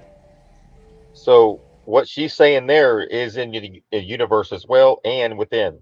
Yes. Everything So, that's universal within, knowledge. so without. It's universal knowledge, and it's taught in different ways so people can chew on it based on your education and where you are in your journey. If this might just pop right off your forehead, for other people this was right on time. It depends on where you're at.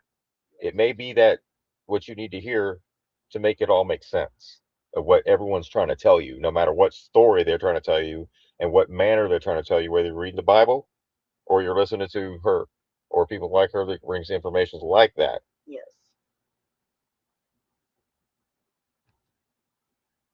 It's all creative capacity and going into oneself and alchemizing.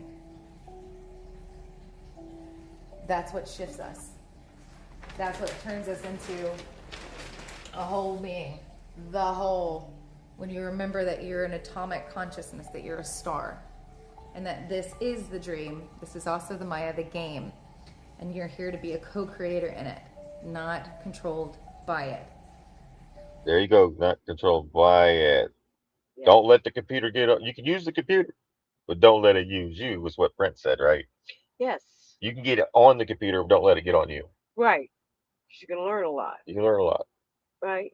But if you're controlled by it, like what just took place during the pandemic, then and you went along with it, you need to check yourself before you wreck yourself again. Because they're going to do it again. And they're going to see who the NPCs are, who's going to go along with it, who's going to question it, who's going to follow orders. And then that's who they'll, because they still, that's who gets led to the slaughter. Right. That's who keeps getting led to the slaughter.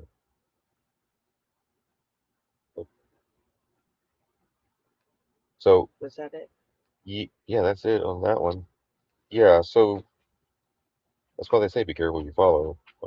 On what's going on with CERN, shaping timelines, and the 4th of July as someone that studies patterns and metaphysics for a living. CERN announced that it's shutting down its collider, and right off the bat, that was the worst term to use for this, because you know, if you shut down your computer, nothing happens. It's completely off.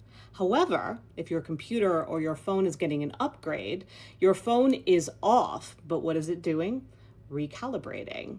It is upgrading its server. It is allowing and aligning for more things to process and download so that it will function better and faster. So this 4-year period of the collider shutting down is really about it's getting its upgrade. And while that upgrade is happening, we have to look at it like a bridge is being created. So from now until 2030, there is a bridge that has a certain purpose of initiating and installing and speeding up and accelerating, not just time, because time isn't really real, but what is our representation of it. What is our identity and our relationship with matter, with physical things. And all of that, the particles are what are going to be shape-shifting, and this bridge, as it's being built with this upgrade, essentially is going to bring us to another world, but that another world will feel heightened because our relationship to it will be as well. CERN has a very interesting relationship with Capricorn. On June 29th, when it announced the shutdown, there was a full moon in Capricorn. On September 10th, 2008, when CERN officially started, the moon was in what? Oh, Capricorn. Now, it was a waxing gibbous, which means it's 10 days after the new moon. On July 4th of 2012, that's when CERN announced its discovery of the Higgs boson, also known as the God particle. What was going on that day? Not only was it 4th of July, there was also a full moon in Capricorn. How about that? And then 6 months later, on the winter solstice, Capricorn season, we entered into what many believe is the age of Aquarius. It was also the end of the Mayan calendar. The qualities of Capricorn, especially when it's used by an organization, are all around leadership, control, structure, global governance, and legacy. Is also connected to Saturn. Saturn is about rules and how we are moving things forward. Further, the God particle that was discovered was really about this idea that the universe is everywhere. The field is all around you and within you, which was a really interesting shift from 2012 to 2013 when we started to wake up more so with the Aquarian principles of the power's not outside of you. God is not just one singular thing. You have a God within you, and you are multidimensional. You have a range of interests and gifts and ways to experience life. And over the last 15 years, we have seen more and more and more how in so many ways we have become separate from one another. We can literally live in an apartment building with a bunch of different people and have no idea who they are, and everyone in each and every apartment could literally be looking at different TV shows, listening to different music, reading different books, all have different algorithms. Whereas back in the day, it used to be very much the village concept. Everyone knew who everybody was, and everyone had a collective purpose in working together, which has created for many of us fragmented timelines.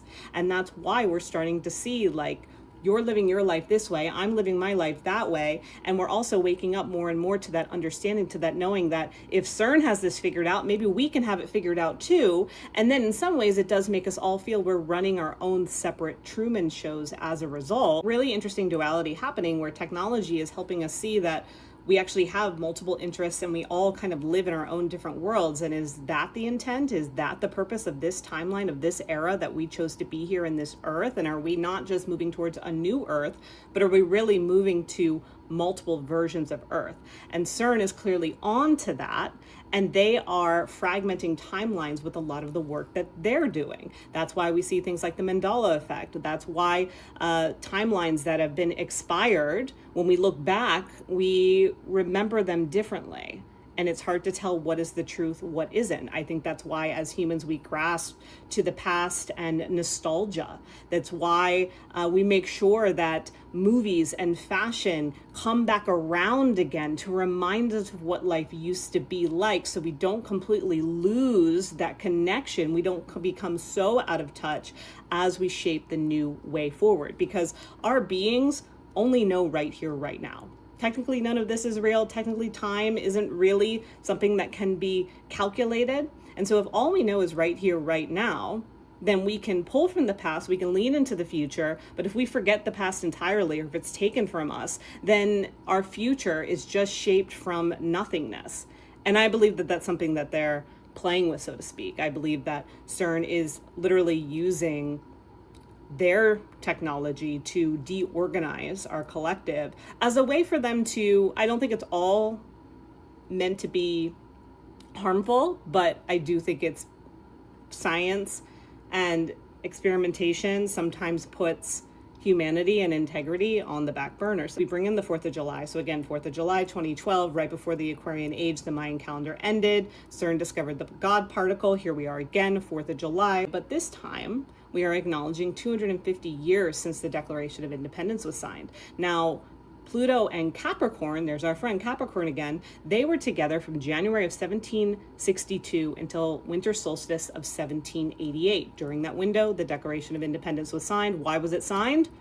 New governance, a new way to move things forward. Did she say winter solstice? Yes. Hold on. Until winter solstice of 1788. During that. Well, that's 12/21, right? Take it away. Yeah. That's a cardinal point. That's it. It's when winter starts. Right. Everything's dead then. That's when the sun is furthest from the equator. It's cold, dead, everything's dying. That's a point of sacrifice date. 3 days later, Christ garage, boom, that's why they do Christmas. Linda said I got they shut CERN down a couple years ago. Yeah, they do. They turn it off and then they turn it on every so many years. Like she said, it has That's to probably why we got Joe Bot. Calibrate. We probably got just Joe like Bot. your computer does, or when your phone has to have updates every now and then. Well, it has to do the same thing. Just like we do. We have to recalibrate ourselves. We have to have downtime, right? Or you'll fry your brain. Yeah, you have to rejuvenate. Just step back a little bit, grounding. Shut down. That window, the Declaration of Independence was signed. Why was it signed? New governance, a new way to move things forward, a sense of independence. And when CERN started right when Pluto, for the very first time since that window, went back into Capricorn. Pluto took a couple hundred years, and then it was from January of 2008 until 2024 that Pluto and Capricorn were together.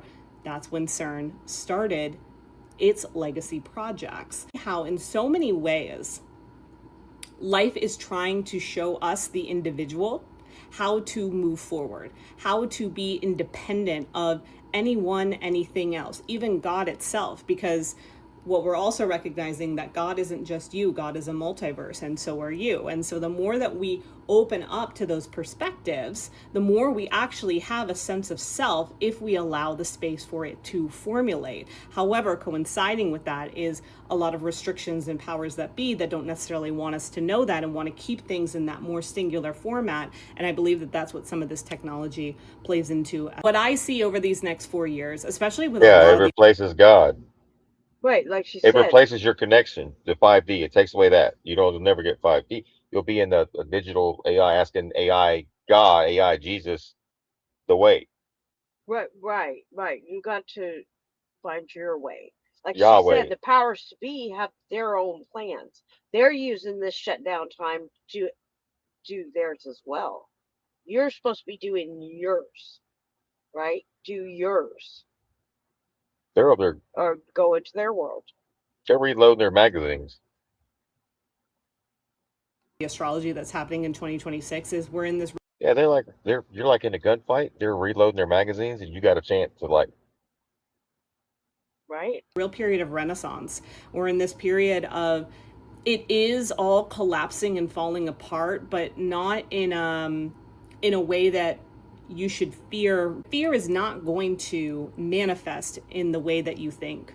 And if anything, the way that things are recalibrating, the revelation, if you will, won't be anything that you can't handle. And I want you to trust that. I want you to trust in not only the ways that the outside world is recalibrating, but the ways that your inner world is recalibrating right now. And to take it day by day and to build your own bridge forward, your own way of being, your own path that has a multitude of options. And so if things are feeling old, stagnant, stale, move on, shift out. You are allowed to do that. Let me know what you think and keep going. That's the only way you can quantum leap is if you do something different. Duh. Right. Try, like I said, try You know what I something mean? new. If Take you it. haven't gardened, go garden. If you have, try pick up If something. you want to go skydiving or Rocky Mountain right, climbing or 2.7 seconds craft or on a bull named Fu anything, Manchu. just keep altering your state of being. Don't do this mundane day to day everything. Switch, throw something in there. It doesn't have to be every day. Just throw something different in your life. You know that song, skydiving, Rocky Mountain climbing? Yeah. Live like you were dying? No. Fu Manchu. You don't? Fu Manchu. That's the No. song, right? Here, let me, this one right here. Well, Live look- like, in look other at words, my fucking it, yeah. Nadine, What? if you had 24 hours or 48 hours to live, what would you do? I would probably take some rides in the freaking mountains. Right. Well, Tim McGraw wrote this about his dad having so many days left once he got a diagnosis, right? And he loved deeper and he spoke sweeter. Yeah. Nadine, Yeah. not He did. stupid bitch. You You did. stupid You know, bitch. you've heard of people like do their bucket list, right? Yeah, your bucket list starts getting checked off. You stop wasting time following Fox News and seeing what the hell Trump's going to do tomorrow Right. with Iran. Right, which keeps All that going bullshit.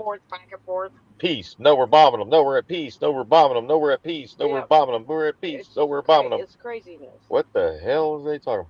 It's like going to the movies all the time. Like, just keep going to the movies. Yeah, right.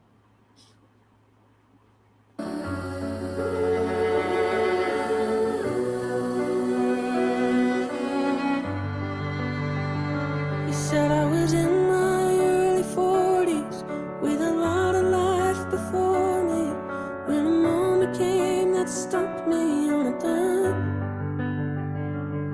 I spent most of the next days looking at the x-rays and talking about the options and talking about sweet time. I asked him when it sank in that this might really be the real end. How's it hit you when you get that kind of news? Man, what you do? And he said, I went skydiving, I went Rocky Mountain climbing, I went 2.7 seconds on a bull named Fu Manchu.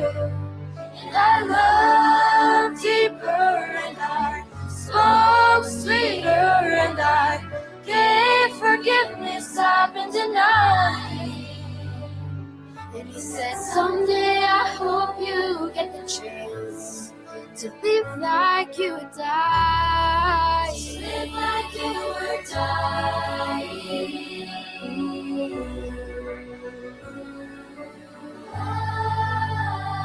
He said I was finally the husband. Most of the time I wasn't. I became a friend would like to have. And all of a sudden going fishing wasn't such an imposition. And I went 3 times that year and lost my dad. Well, I finally read the good book and I took a good long hard look at what I'd do if I could do it all again. And then I went skydiving, I went Rocky Mountain climbing. I ran 2.7 seconds on a bull named Fu Manchu. And I loved deeper, and I spoke sweeter, and I gave forgiveness I've been denying. And he said, someday I hope you get the chance to live like you're dying. Like tomorrow, God, it's a journey to think about what to do with it. What could you do with it? What could you do with it? What could I do with it? What did I do with it? Skydiving, Rocky Mountain climbing out 2.7 seconds while the woman through and shoes. And I love deeper, and I spoke sweeter, and I gave forgiveness I've been denying. And he said, someday I hope you get the chance. Someday I hope you get the chance. Oh, someday I hope you get the chance to live like you were dying. To live like you were dying.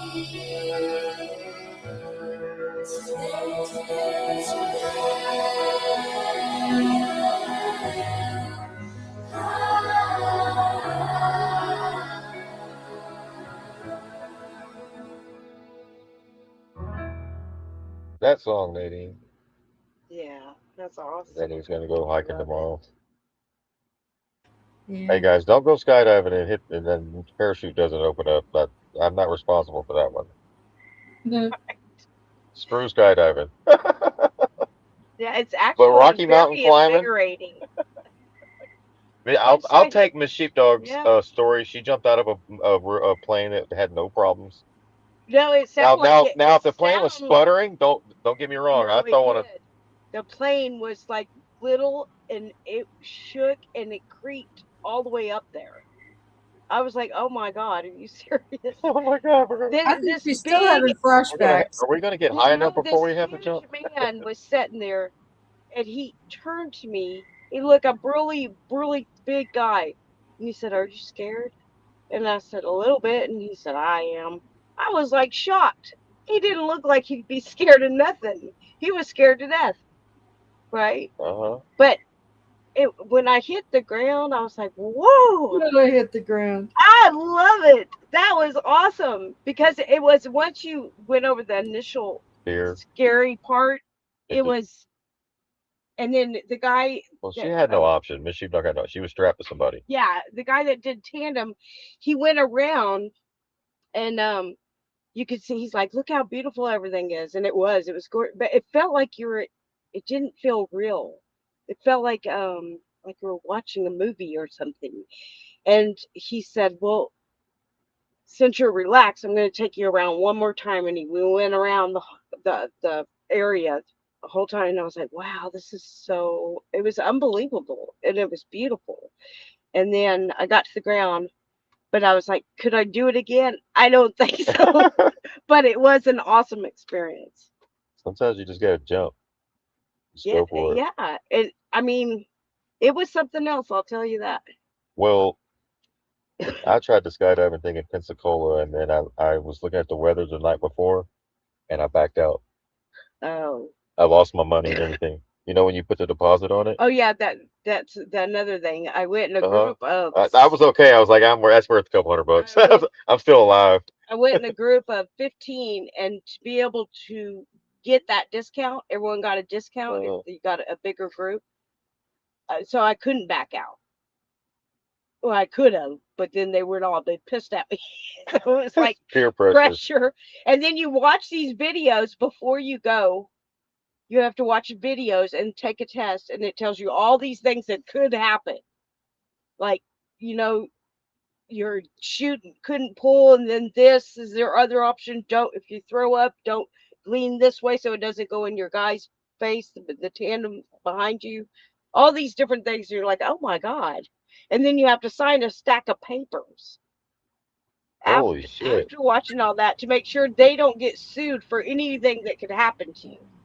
Watch. If I went in, they tell me there was going to be a test after the movie, like after you saw the movie. I'd be like, oh wow, there's a test.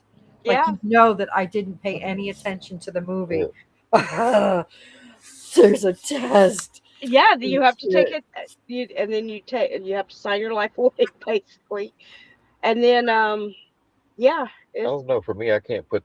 Every time I see a guy get in it and then the parachute goes up, I'm like, oh my God, his nuts are fixing to go up in his throat. Oh, and that's another thing. When you do jump, like I said, I thought you just 'Cause they put glided the out. leg- It the leg- sucks you down so hard, and then when you pull the first chute, the small one, it's to stop your fall, right? It pulls you so hard, you go flying up as fast as you went down. Damn. And I had bruises on where the straps are in between your legs. See, that's what the They- paperwork was for. Yeah, I mean it hurt. It hurt bad. That's what the paperwork was for. Yeah, and I think I was like about 100 Because you were pounds. probably not going to walk the same for a few days after that. Yeah, exactly. Yeah. That's part of the etc. on the bottom when you Ma'am, it says right here in the fine print, bruises on butt. Yep, check. Legs, check. It was cool because they did like a video. They did a video like music with it, and like you got still shots and a video with it. There's a camera guy that jumps out before you do, and he films you skydiving. Or screaming or passed out. Or Yeah, and boogers I was going everywhere. screaming all the way, and I passed out. She passed out. She left that out. She passed out and she was screaming. Yeah. But then she settled down. Yeah. Yeah. I think that's life, ain't it? Mm-hmm. You pass out or you scream, you faint because it's so crazy, or you scream, but then you're okay. Everything's fine. Calm down. Yeah, you're fine. Yeah, I was alive. Or worse, did you quantum leap and then like maybe there's something maybe to you it. when you passed out, it wasn't a pass out. Go skydiving too, so I don't know if Trump ever did, but Yeah, that brings back the quantum. That's the quantum. Hold on, what's it say? Yeah, the quantum immortality. yeah. So that's why people say you live more courageously once you realize what this is all about, what it's all about, right? Right, like I said, it didn't even When feel when real. this your body isn't your ultimate. No. That voice is the ultimate. That's the rock star. That's the one that's immortal. Right. Where's that voice coming from? You hear it. That's So your inner that's when self. you realize that you're like, okay, if I die, I'm just gonna be wherever I'm at originally, where the light came from originally. So Right. why do I live in fear? Why do I try to hold on to things? Right. I'm not saying like go do like some Evil Knievel shit tomorrow. No, jump some buses. Not telling you to jump off a bridge into a river. Not telling you to go cut down 15 clock cameras or anything like that. Chill out. But stagnant. You being Just don't be stagnant. don't be. That's why I asked Nadine the other night. I was like, we were talking about doing the same thing over and over every day for like when you look back, it's like 2-3 years you've been doing the same thing. Yeah. You need to do something. You know, right? Yeah. Especially if you want change in your life. You Yeah. got to be the one to make the change. This time right now was very important to do the same, I think, because that's, if I felt like I was supposed to be doing something else, I would be doing it. Like that kind of stuff comes naturally to me. All of a sudden it's like, I think it comes naturally to everybody, but I don't know if everybody always listens to it. I tend to listen to it. Like she said, there's a hermit mode, right? Where, That you Jesus, should be a hermit because you need inner work or you're doing something. You feel it, right? Right. But then you feel when it's time to get out and share. This burning feeling inside, like there's something I'm supposed to be doing. I kept telling Sheepdog that, right? Remember, there's something I'm supposed to be doing. I feel it. I don't know what it is yet. Right. And you don't know, but then when the opportunity comes, then you do. And you're like, oh. You take it. You don't just like huff and puff around it. Like right. But there's no question you'll know. You will know. Yeah. So It's okay to be a hermit. That's good. It's Well, actually Jesus good had for to do you. the 40 days in the woods. All of them had to go away for like Yes. 40 or 30 days. But then when a door opens, then that's when you take it. You feel it. Right? Yeah. When the door closes, you'll feel that too. Oh yeah. Slam. You're like, shit, you could at least warn me, Lord, or whatever you say, right? Yeah. Jesus, you could at least let me know you were fixing to slam the door shut on that. But when door Because they have to closes, force, some people have to be forced out of that because they're too damn comfortable. They'll never make the Right. change themselves. So he's Yeah. like, oh, you think you're just going to sit there and be comfortable? Okay. Bam, curveball. right, and then another door opens. It's how you Always it's how you respond in the curveball when the curveball hits you. Right. When life throws you a curveball. That's right. You got to make some lemonade. That's right. When life gives you Some lemon, people- make right. a lemonade. Right? Add some sweetener to it. There you go. So, just we'll cover the politics stuff, all that, but just that's why they said get rid of your attachments It's to those dragging it. things that you would he does not even know who you are, right? You'll never ever be in that circle, and you don't want to be in that circle, right? So let whatever happens. You can't change what they're doing, but you can change what you're doing. Yeah.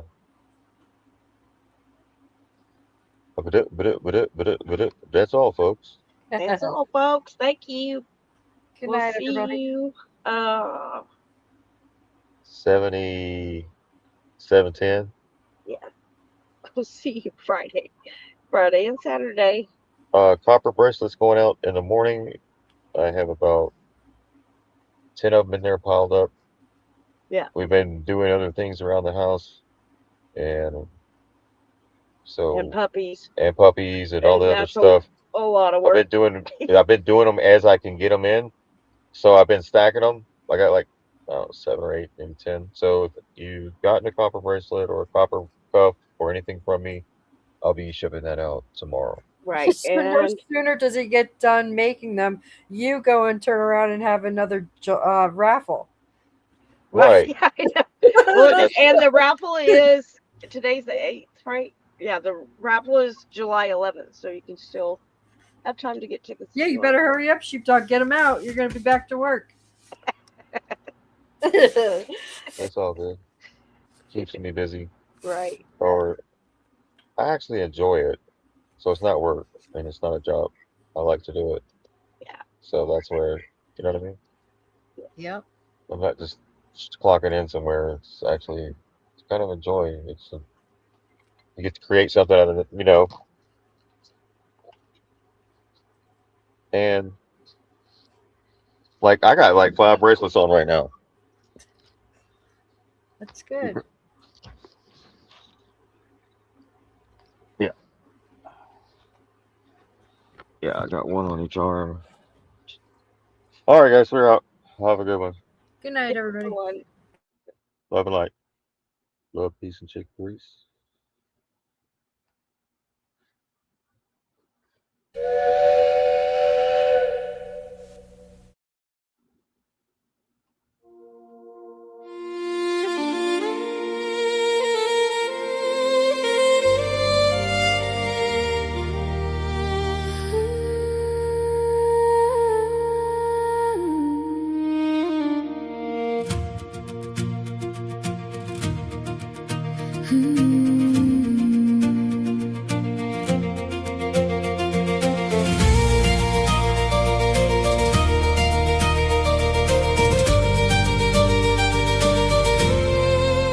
It's been a long road, we've weathered the rain. We've walked through the laughter, we've carried the pain. We've lost a few faces, found hearts that stay. Yet together we've risen with each passing day. When the world tried to shake us and hope felt so small, you answered with love, you were there through it all. You stood like a mountain when storms fill the sky. You gave us the strength to keep reaching up high. This isn't just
stood by us through every storm.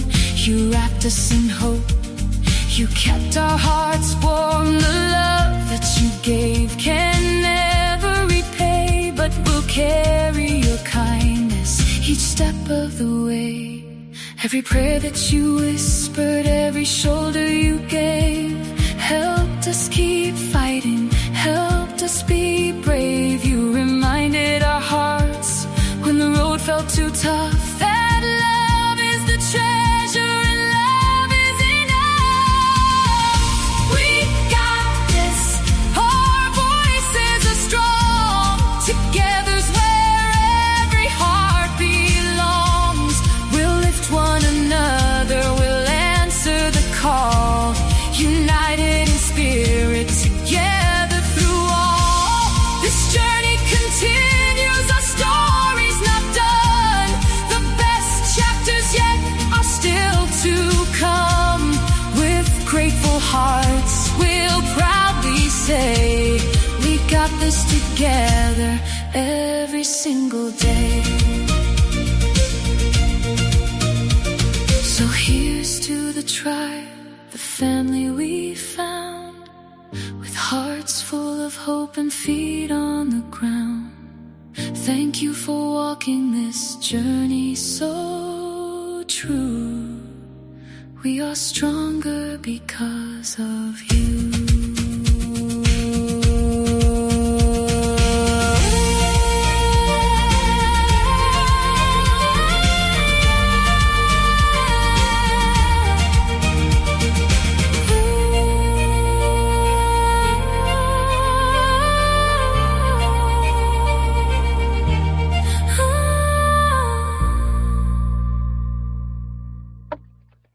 Y'all come back now. You hear?